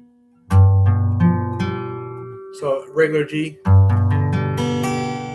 So basically to do this version is you got that, take your pinky and move it from that E string and move it on the D string on the third. Right here.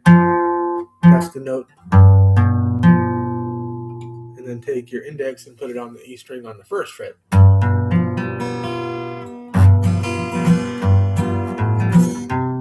Regular G. Then you can.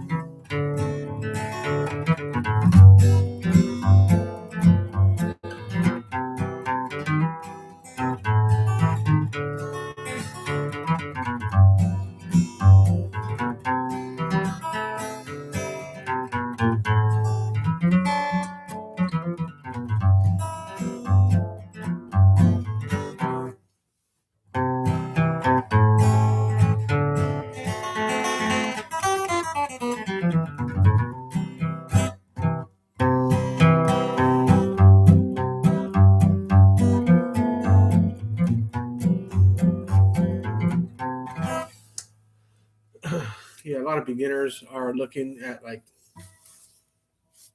lessons they can comprehend. A lot of times they're pretty overwhelmed, and I want to come in and do some like basic lessons on even rhythm. Just a lot of people just need to start get that boom chuck rhythm down. Learn how to alternate bass. A little couple runs here.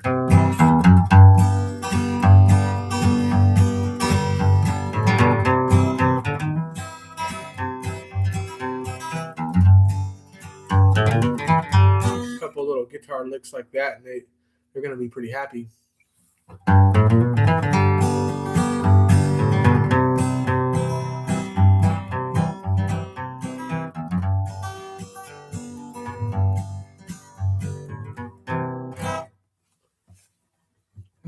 But everyone starts somewhere, you know.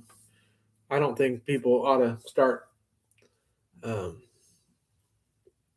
the most complex stuff, especially picking some crazy guitar run if they haven't even figured out their chords yet.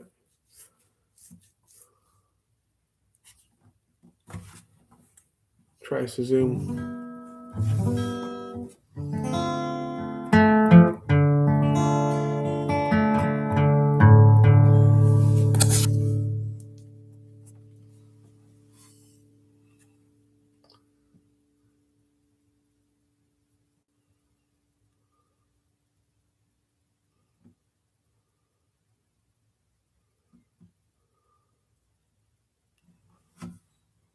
What's it called again?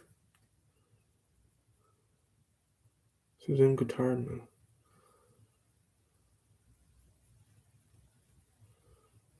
Melody.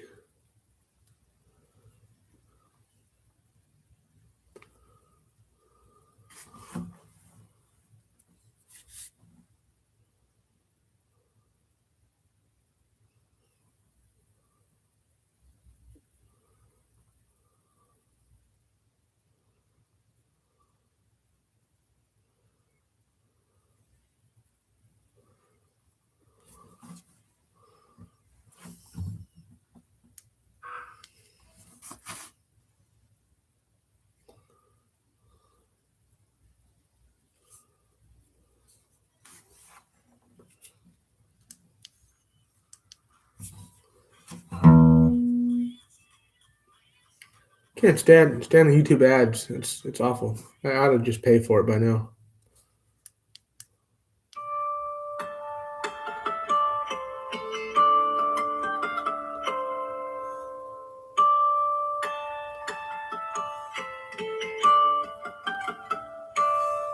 I don't know if that's the right one.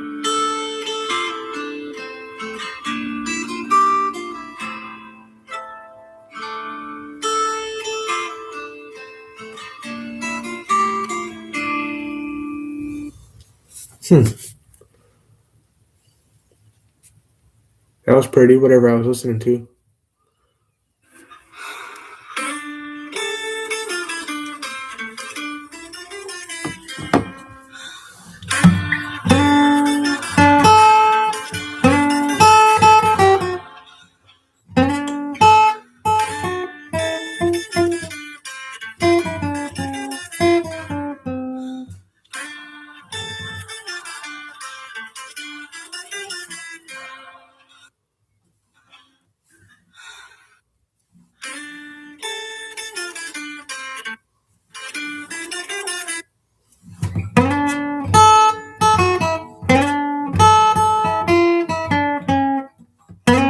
Oh.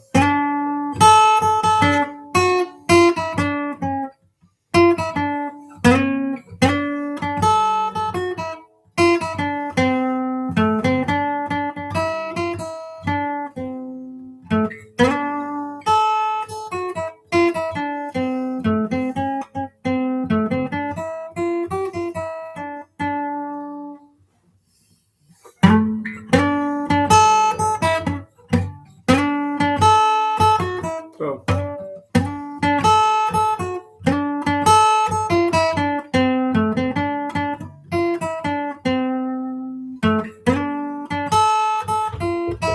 Yeah. Yeah. I'm gonna go walk. Okay, so Okay. Yeah, you go walk. What's it called? I don't have a key, so Oh, okay.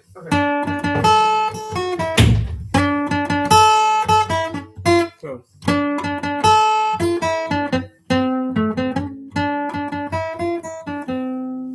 It's interesting. I like that.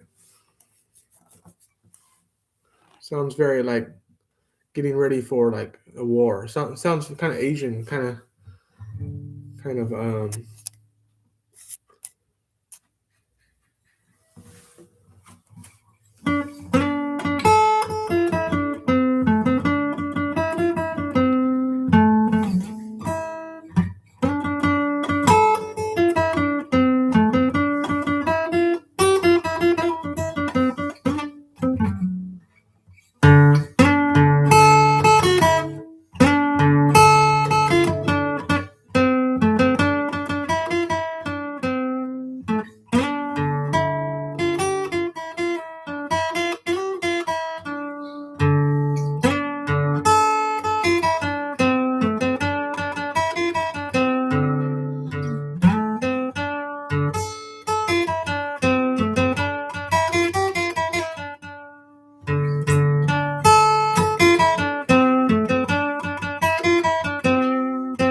How is it? Yeah, it's cool. I don't think I got it perfect, but I get what they're doing. It's pretty neat.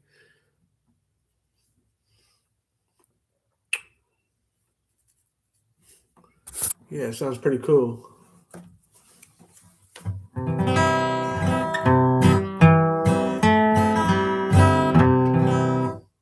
Oh, right on, man.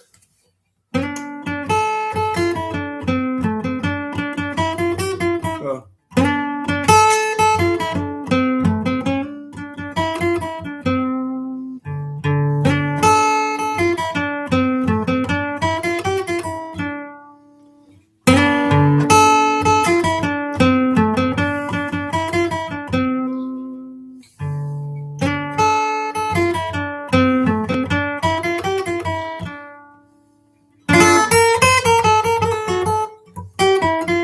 just messing around with it.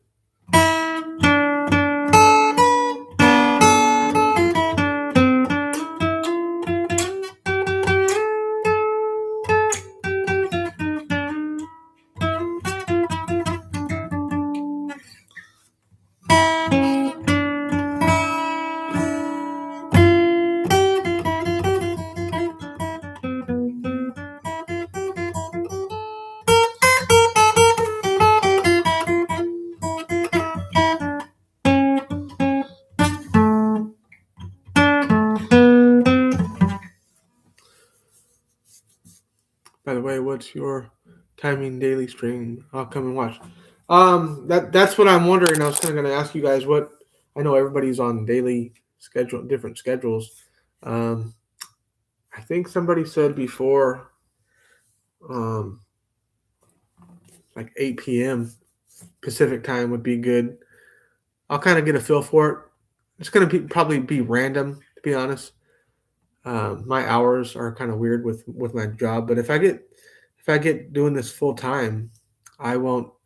If I get enough people to do guitar lessons from me, I won't need to keep my other job. I can just do this, which would be really awesome, actually. I hope I get enough people that want to get some lessons.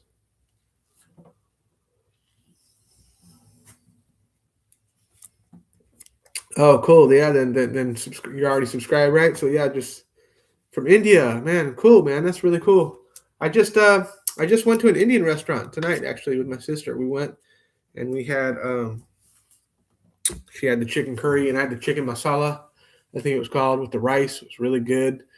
The chicken they brought it out in a hot bowl with a lot of like broth and it was thick. It was like a soup. Oh man, it was good. And with we had the bread, the naan, the garlic naan. My God, it was so good. And food was so good. Oh man, until I said I want to get some dessert, and it looked so good. It was my sister thought it was okay. It was like a what was it? It was like a fudge. It was a Indian fudge. I think it was called like barfi or something like that.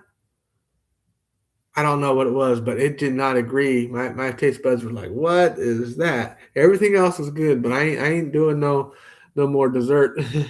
Oh yeah, I could not handle that, man. It tasted off. I was like, "What the?"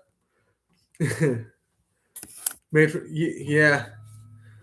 I don't know. Maybe it was the cardamom or some other spices in there. I'm not sure. I was like, "Are we supposed to be eating this?" That was my that was my first thought. I was like, "Something tastes wrong with it." It's all right. The food was really good. So, oh, okay. Well, thank you. I appreciate that. It makes me feel better. Yeah, I mean, I didn't not like it. I mean, it was absolutely it was so bad. And but and the owner of the restaurant, he was asking me like so how is it? Is it good? Because he gave me something to try before I was going to buy it, and I was like still chewing on it, and I didn't want to be rude and like spit it out. And I was like, yeah, it's still in my mouth. I was eating it. I said, yeah, it's pretty good. It's a little different, and but it's all good. I stay away from the barfy. Bring me more curry chicken. I'm 34.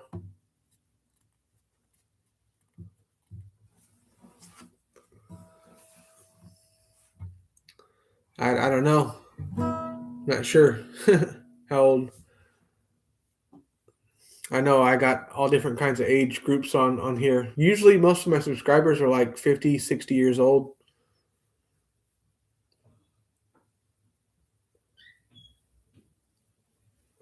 20, 25.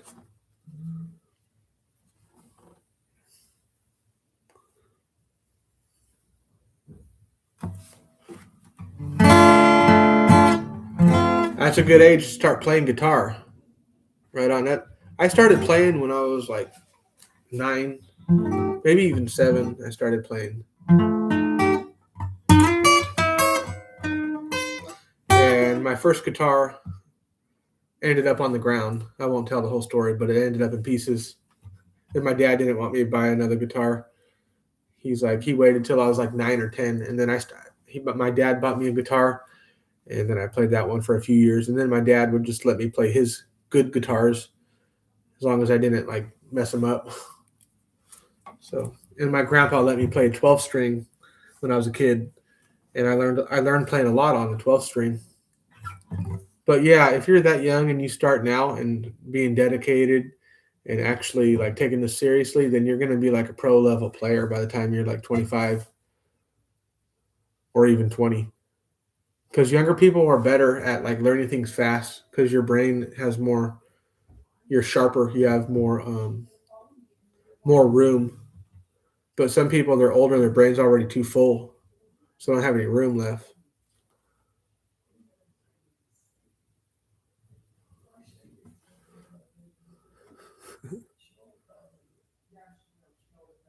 Reach till scales. Scales are good. Pentatonic, major stuff. Yeah, that's all like stuff you need to learn. Um, but you know, if you learn a lot of bluegrass licks, like a guitar lick like this is just as good as playing a pentatonic scale.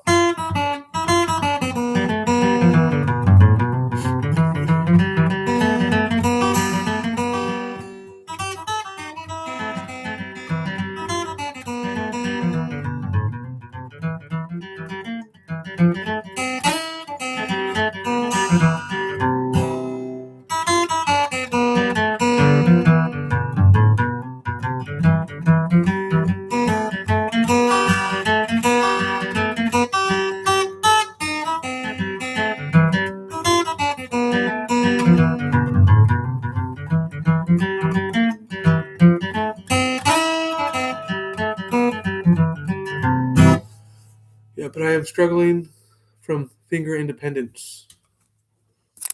So you mean like fretting wise, like moving from string to string?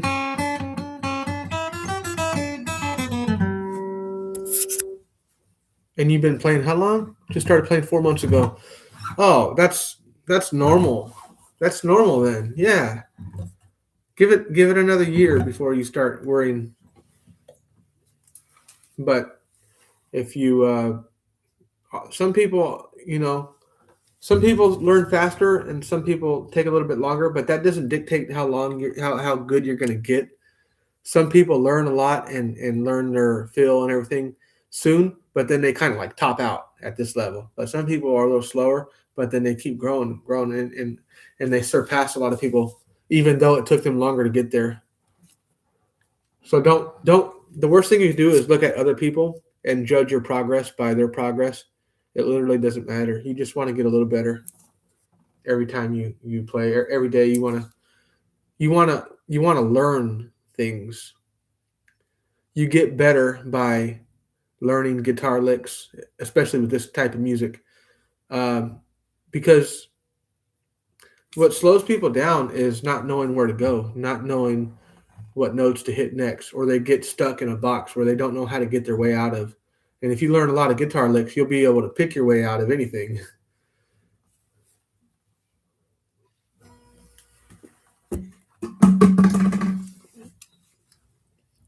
Actually, I know much of the music theory stuff, but practical, I get stuck. Yeah, when it comes to the practical stuff, I'm the opposite. I know very little music theory, but enough to teach bluegrass and country. Um, because it's not that much theory involved. Most of our songs in bluegrass and hillbilly music, country music, is like 3 or 4 chords. Salty Dog Blues for one of them. G, E, A, D. It's a D9, I think, or D7. I'm not sure. There's a regular D. I always like this one better. It's a little minor there.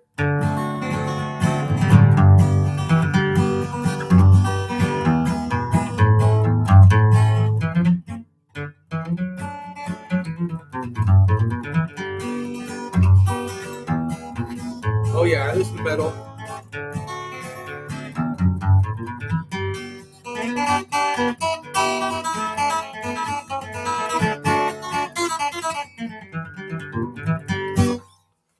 Yeah, I started out playing metal.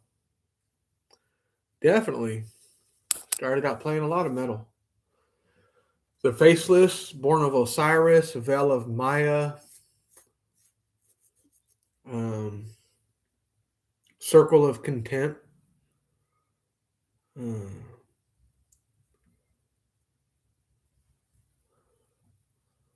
What else? Yeah, all kinds of. It was newer metal back then than the older stuff. I didn't really listen to a lot of old metal, but some of the '80s metals was good. The 1980s, like White Snake and stuff like that. A lot of their songs are pretty cool.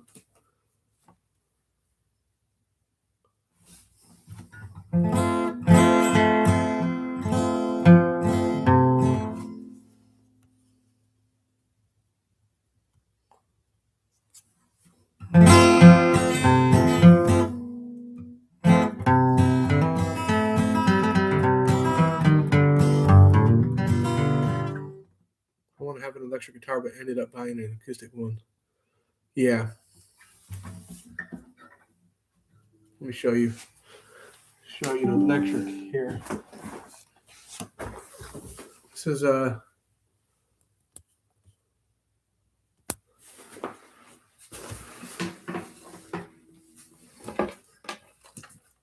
dad let me borrow a guitar. It's a Paul Reed Smith.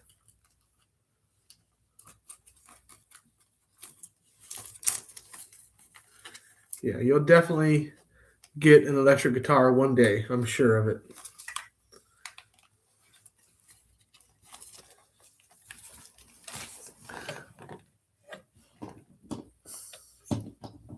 Let's plug my laptop in, otherwise I won't be on here.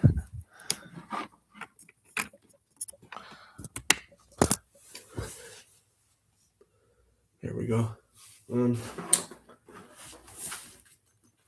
This is a really expensive guitar here, but you don't need a really expensive guitar for it to sound really good and for it to play really good.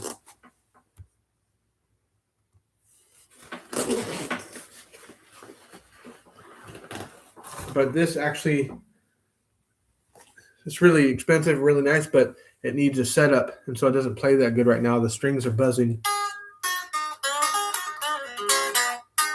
Oh, actually, you know what? I don't know. Maybe my dad fixed it.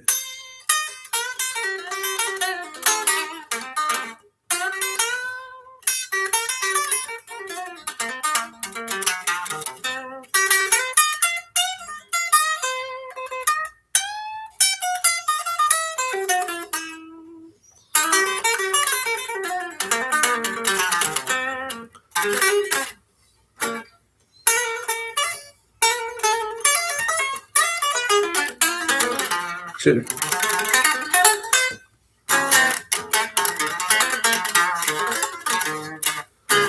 some metal stuff. I totally forgot what I'm doing there.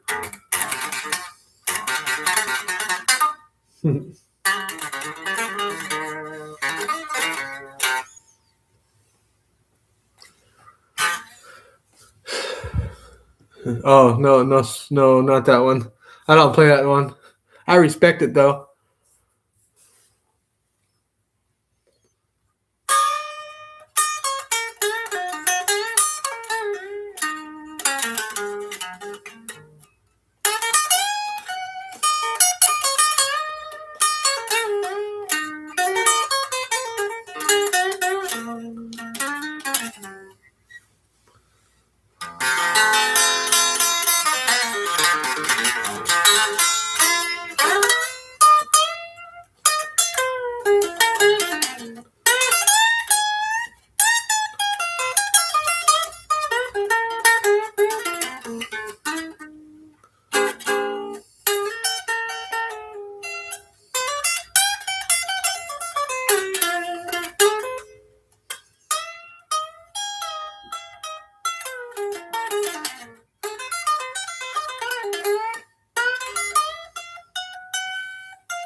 Little Santana there. Little.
Um, any of your favorite solo?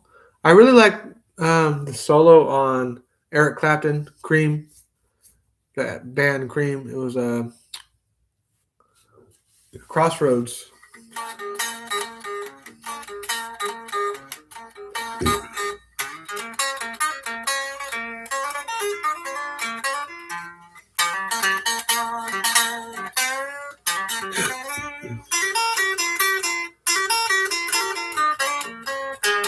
Go listen to that one, Cream, Crossroads.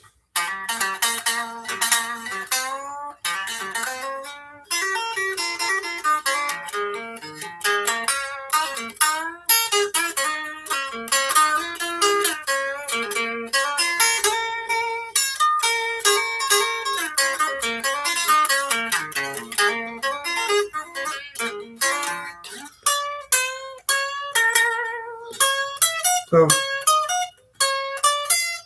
been a minute.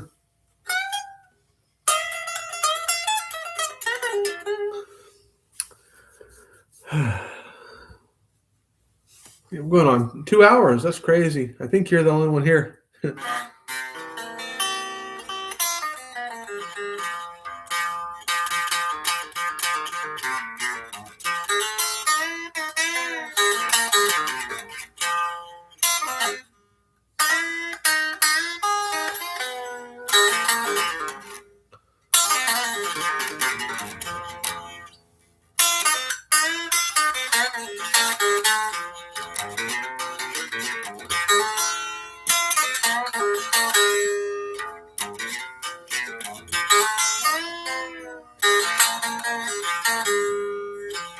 Bridge of Sighs.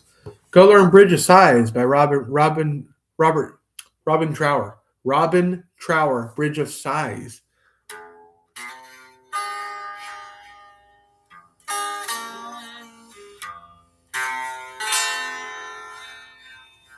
Goes like that.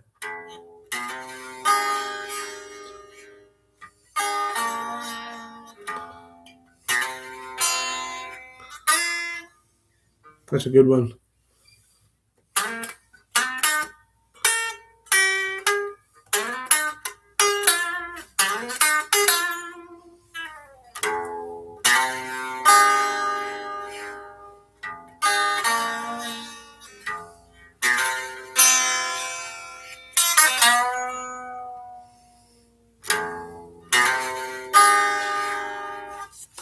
Do you know Brandon Eon? No.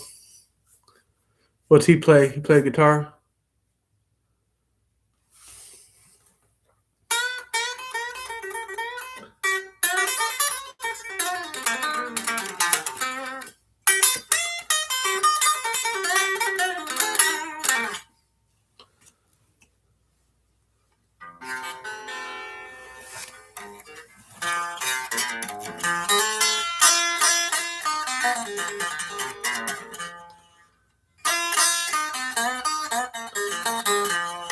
Actually, a coach and content creator. Yes. No, I haven't heard of him though, but I definitely can use some tips and like because I'm old school. I don't really know about like the internet that much. I don't really know about social media that much. I'm really trying to grow my channel, and I'm trying the best I know. And some people are helping me that I'm really appreciative of that. Um, so yeah, my dream is actually to like do this full time. Um, yeah, I would love to just be able to teach lessons on here and make some money and do that because it's one of my passions. And like if you can work, do it. Like they always say, like if you could do your passion for work, you're not even working. You're just like chilling. You know, that's what I want to do. Just chill, play guitar, and teach people like good music. Yeah, I hope so. I'm praying for it.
Just give me 5 minutes. Oh, right on. Yeah, no hurry, brother.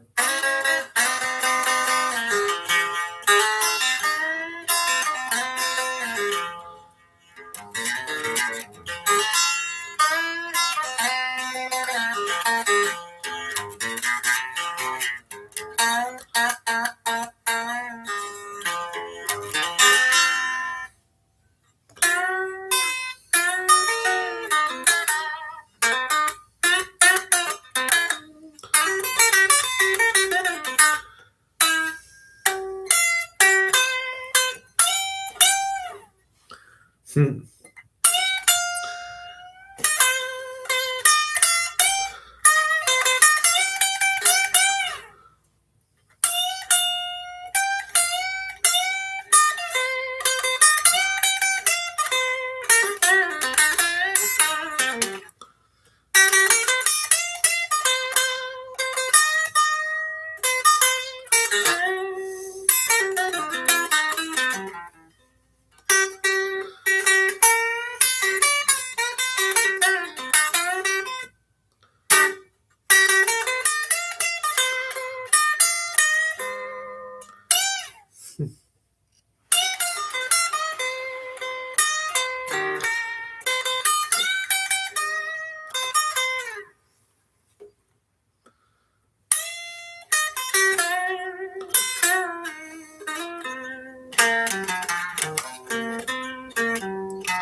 Do you have an Instagram so we can connect there?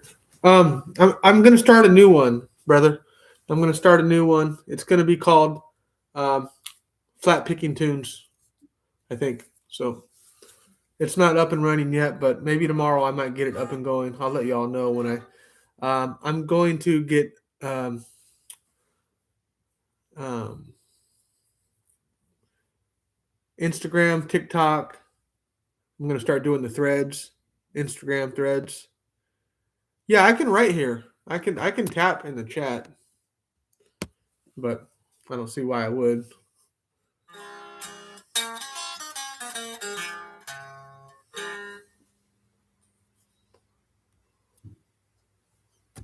Let me see. Yeah, I can type.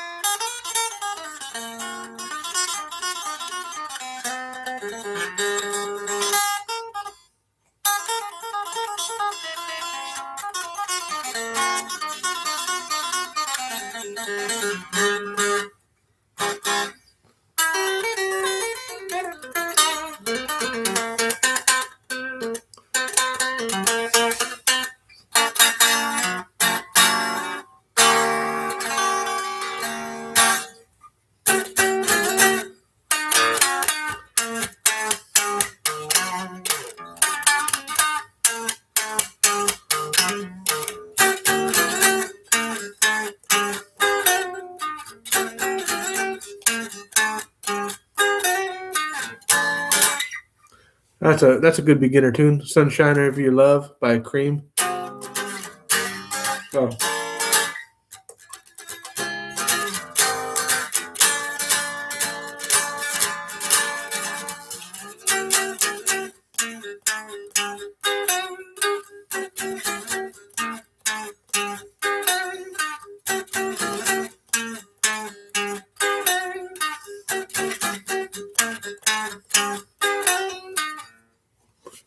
It was one of the first little tunes I learned as a kid.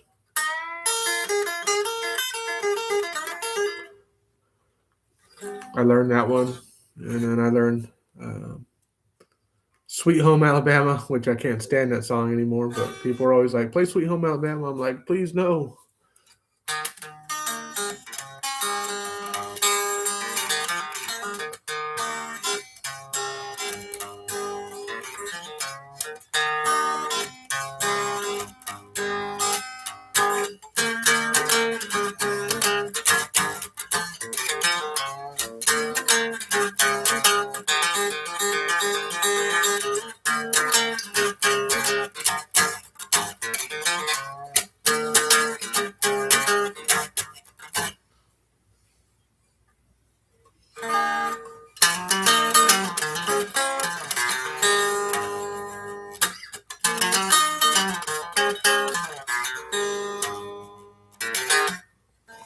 Were you saying something? I was. No, I wasn't saying nothing. Nothing worth.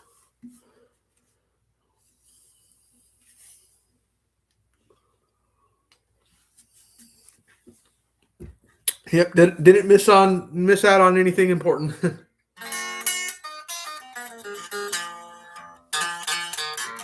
Just was jamming. I don't have it yet. I'm going to set it up in the next day or so, hopefully. So, but I think I'm going to keep it. I'm going to keep everything the same name, Flat Picking Tunes. I'm going to do Instagram. Start doing the threads on there. I haven't figured out that. Start doing the TikTok and a couple other things. Maybe even do a Facebook. So I don't know. And I'm going to keep the name for everything to keep it simple. Keep the name the same. I do have an Instagram right now, but it's not music related. So make a new one. Just post it. Yeah, I'll definitely be letting everybody on here. I'll keep everyone up to date what I'm doing. Oh, TikTok is banned from India? That's crazy. What the? That's messed up. I never really did use TikTok anyhow. I tried it once and I was like, what? This is lame. They scared everyone in California from like from using TikTok. They had a conspiracy and like heck of people just stopped using TikTok like a couple years ago. Everyone was afraid to use TikTok. I don't even remember why anymore. It was dumb. And people were like, "We're tired of being scared. We're gonna get TikTok back," and they started downloading TikTok again.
You work anywhere professionally, or just content creator? Yeah, I work. I work. I have another job, but it's just part time. I'm looking. My goal is to do this full time. I would love to do this full time,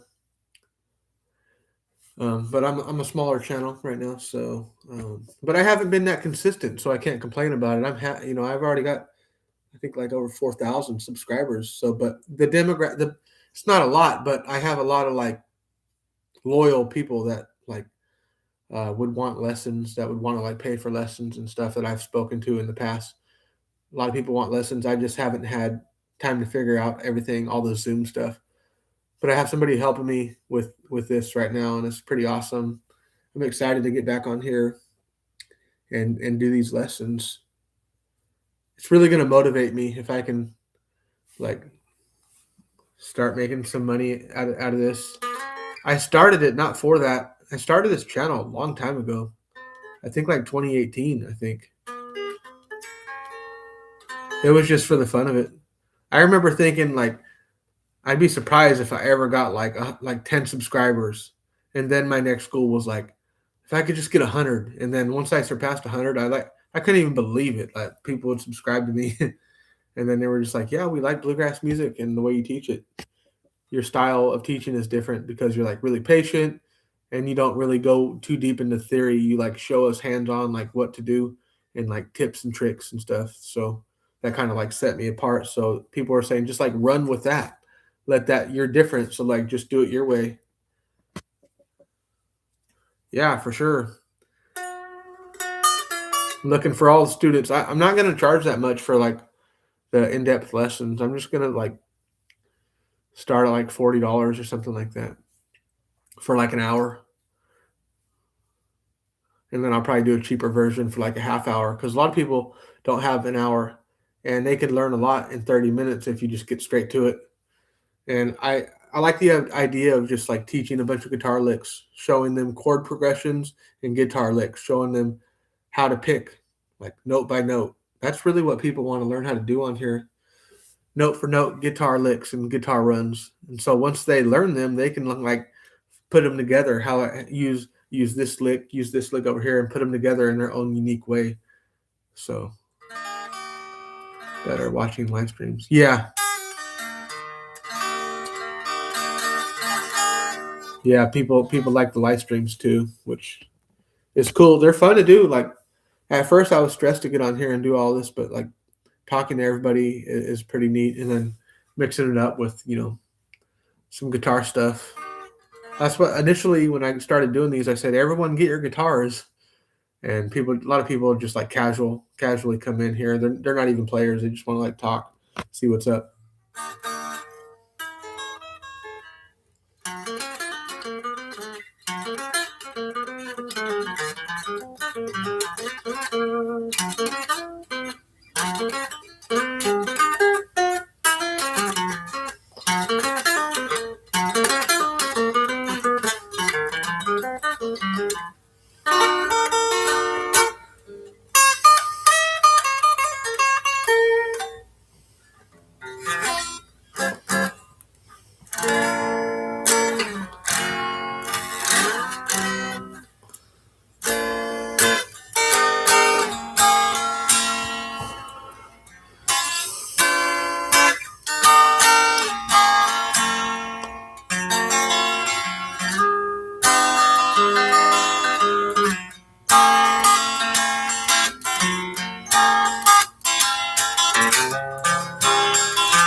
You're totally right. 16.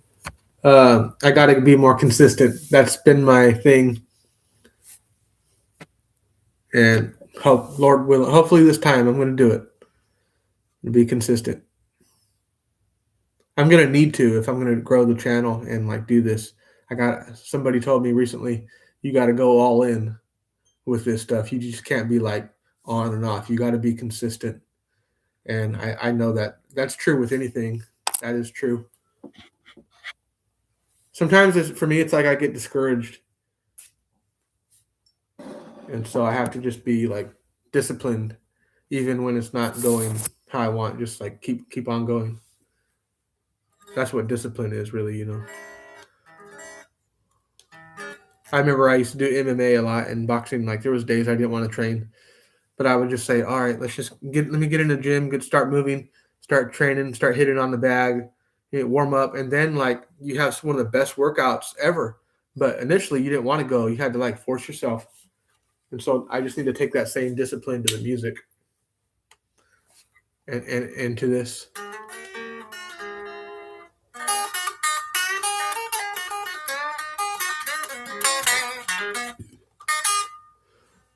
But one thing I find interesting is that most of these bluegrass teachers do not teach other styles. And I thought by teaching other styles of music would kind of water down the whole niche of a bluegrass picker. But now that I'm thinking about it, like, why narrow myself? If enough people want blues lessons or whatever, or rock or whatever, like I'll learn that and do that too.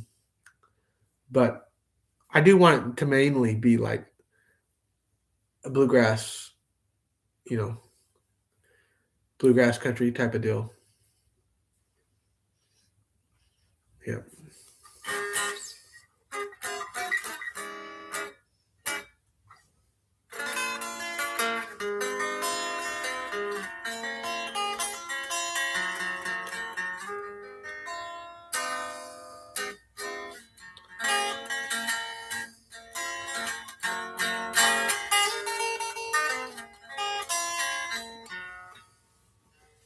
Yeah, this guitar is pretty nice right here.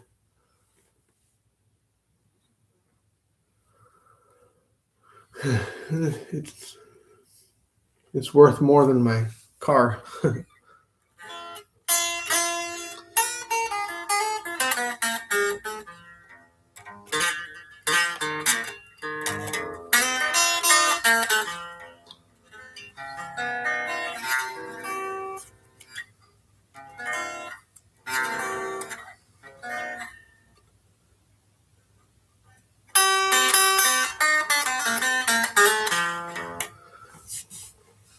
I've just started learning to play. Is there any tips?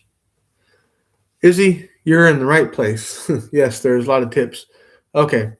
Well, first of all, do you play electric or acoustic? And what is the style of music you're interested in playing in? How long have you been playing? Favorite movie? That's a good one. That's a good question. I'm a movie buff. I love movies. Man, for a long time it was I Am Legend. I Am Legend by Will Smith. That was a good movie. I always wanted a sequel to that, but he died at the end, so it was kind of impossible for him to come back in a number two. But I Am Legend was good. I have a bunch of favorite movies. Um, let's see. Let's see. Another one. Another favorite movie. Trying to think. You got me, man. I'm tired. What time is it? It's 1 o'clock. Favorite movie. I'm gonna come back on that one. 16 is I've normally been playing electric, but I've only started so I can play medium riffs. Yeah, you should play "Smells Like Teen Spirit." You know, let's see.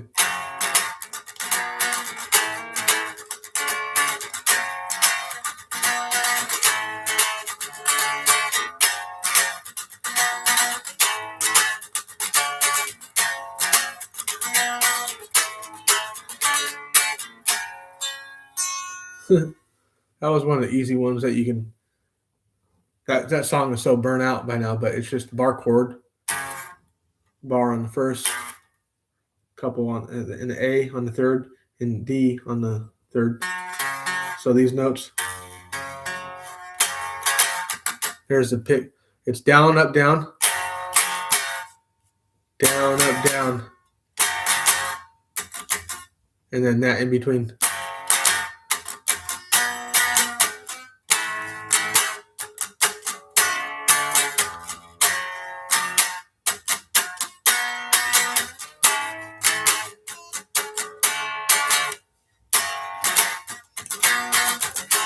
You're letting off the strings too in between. Listen. All right, let off. See that? Chicka, chicka, 4. Let's see.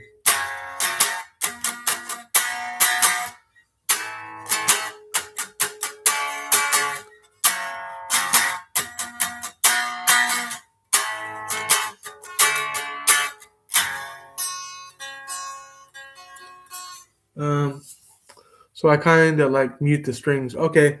Are you talking about like when you're playing chords and stuff? I'm assuming that, yeah, you kind of mute the strings. Okay, I went over this earlier. I don't know if you were here earlier, but the best, and these are some tips that a lot of people overlook. Okay, first of all, trim your nails. Get you a nail trimmer. If you're going to be a guitar player, you have to pay attention that your nail, they got to be short. As short as you can get them is best, because when you're fretting, if you have too much nail, it's going to cause you to be digging your nails in the fretboard, and that's going to cause you to start making strings mute like this. You're going to have some mute, but if you trim your nails, see, if you trim your nails, when you fret, you're actually, when you have long nails, you're not able to fret the strings with the tip of your finger. And that's really important, because the only time you're muting your strings is when you're not fretting with the tip. And what I mean by that is this. But if you're fretting like this, if you're fretting with this part of your finger, the pad, this part, that's what's muting the other strings, because this skin is touching other strings. And when you have long nails, you can't fret with the tip, because the nail is in the way. So what happens is your finger starts to bend, and that's the way and then by that time you're muting. So basically, simplify this, trim your nails so that when you fret a note, make sure it's on the tip of the finger. Okay. So you're barely making contact with the strings, and you do not want to make contact with any of the other strings, just the right ones. And practice trim your nails. Make sure you're fretting with, and if you have to go relearn this really slow and take each individual finger and place them with your other hand to make sure you are only fretting with the tip.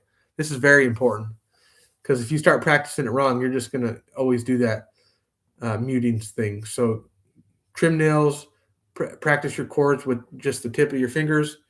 And before you practice a chord, make sure that each string rings out without no mutes. That way you know you got it right. If it sounds like this, you got a mute in there. It's not good. You got to get that buzzing out of there. Take each string that's open. You hear that? That one's kind of buzzing. See? Now we're good. But if it's like this, that's not good. Work it out.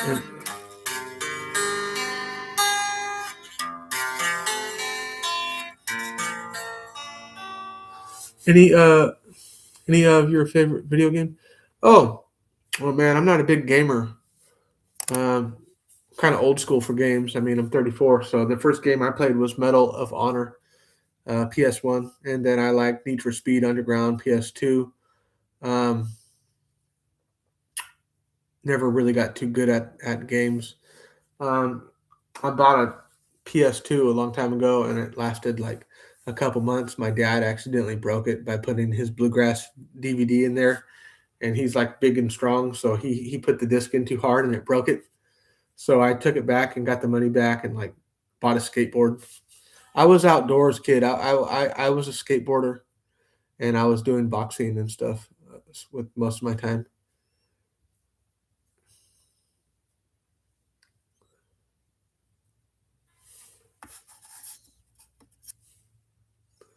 I got an Xbox One like 2018, 2019.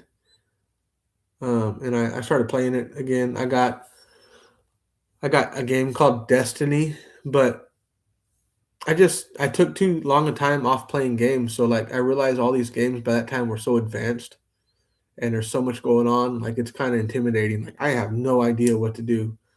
I tried Black Ops, Call of Duty. That was way too hard to play. I couldn't even get off the boat to start the campaign.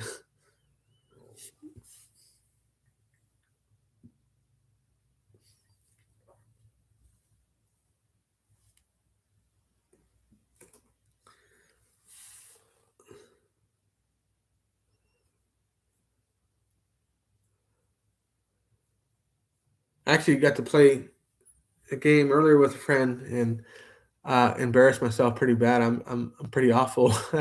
Got to play a racing game. It was pretty fun though. It was really fun. I don't know which one it was, but I think it was a Need for Speed one. But it was really good. I kept running into a truck. Kept. It's like a real skill for sure. Just like playing guitar, people are like really good at games, and there's people that like I guess make money at that too. So that's cool. If you could just sit around and play games all day and make cash and just like chill, that's like optimal. Just chilling, playing a game. You got to be really good though. What's going on? What's your opinion on the war going on? Man, I don't have any opinion on that stuff. Yeah, I don't follow anything.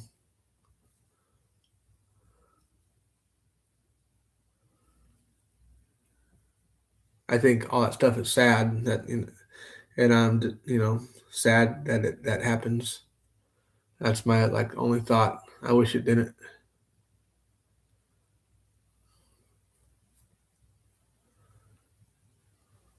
Yeah.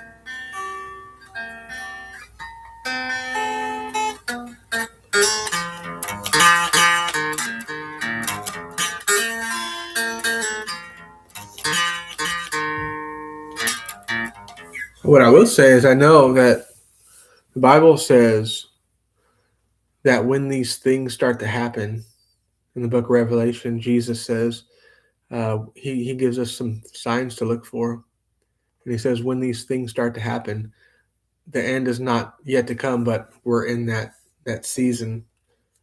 A lot of stuff with like Israel and stuff.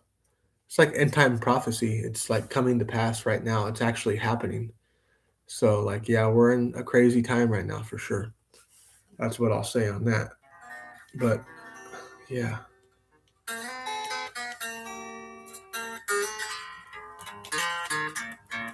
Yeah, right on. Yeah, tune in anytime, brother.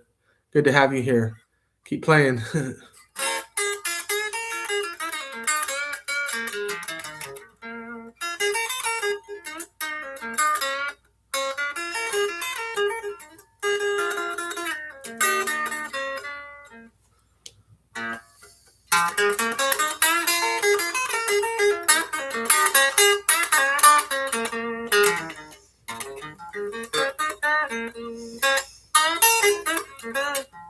So who's on here? Is everybody still in the chat? How many people are on here? I can't tell. I think I'm about to cut it.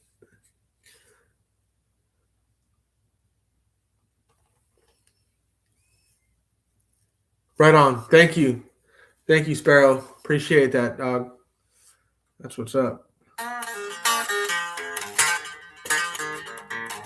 Right on, man. I'll try to get on here tomorrow then. I got one person coming. Amen. Thank you.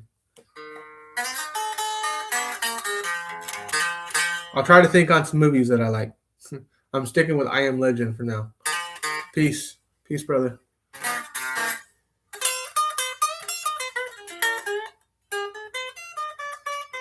You too, man. Have a good day. God bless.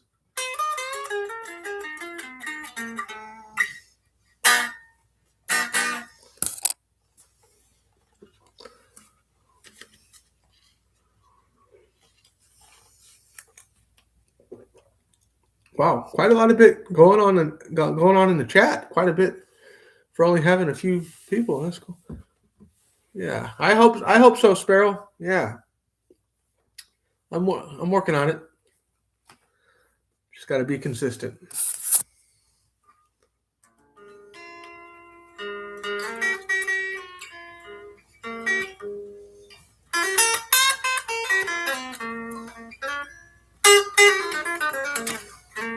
I think that doing these lives was growing the channel quite a bit, and that's when people were really interested in lessons and stuff. Like, I think I really need to hone in on like doing these lives every day. Probably finding some time to do one every day.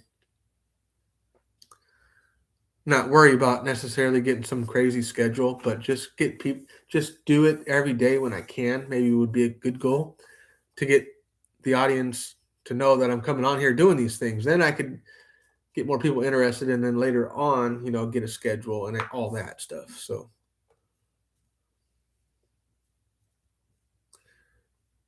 yeah.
Getting tired, folks. Just kind of zoning out.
Wow, almost 3 hours on here.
That's a good little exercise right there.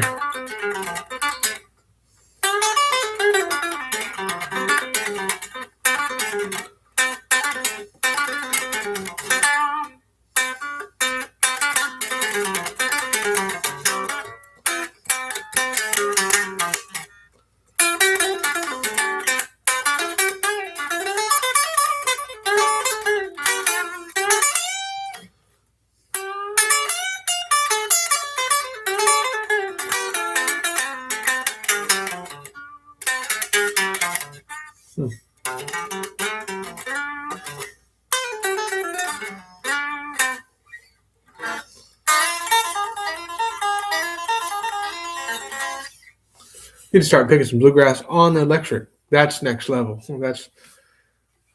There's no bluegrass band I don't think that I've heard really pick on electric. I'd like to hear it. Like somebody just shredding bluegrass on a Les Paul. Black Mountain Rag on a Les Paul.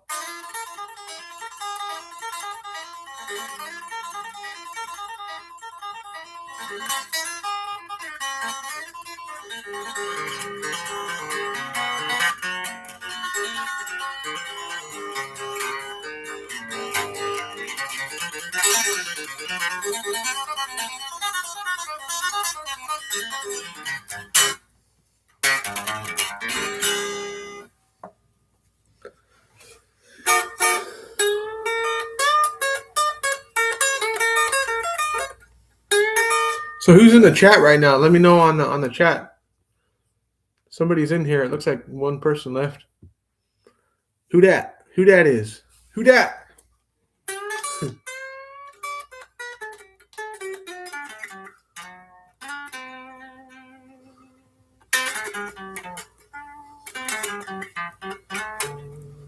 Is that Marie?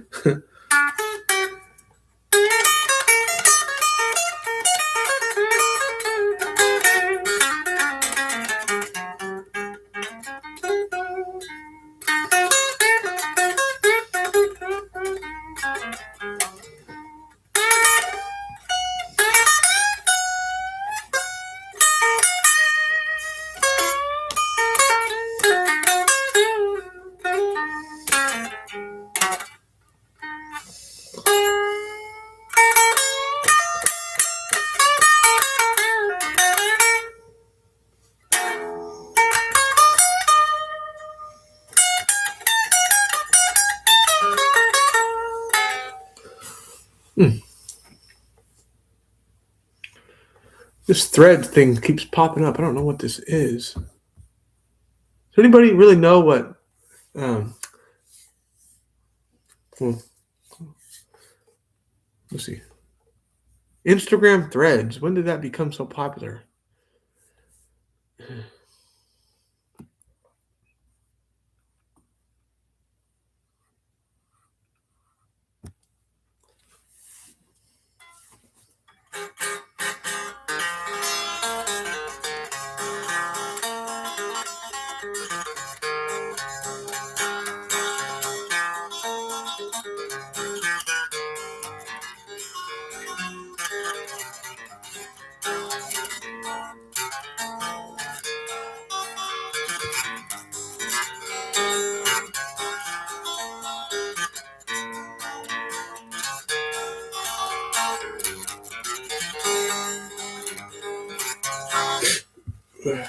Sorry. Anyway, I don't know. I might cut it off here.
Hey, Haley, you want to go grab some cookies?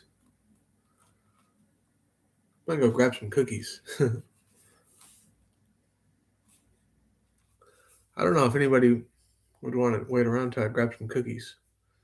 I'm thinking about just leaving this thing on here.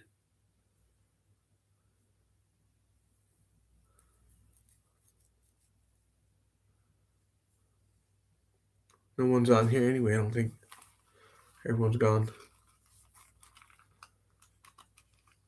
I'm going to grab some cookies. No one's on here.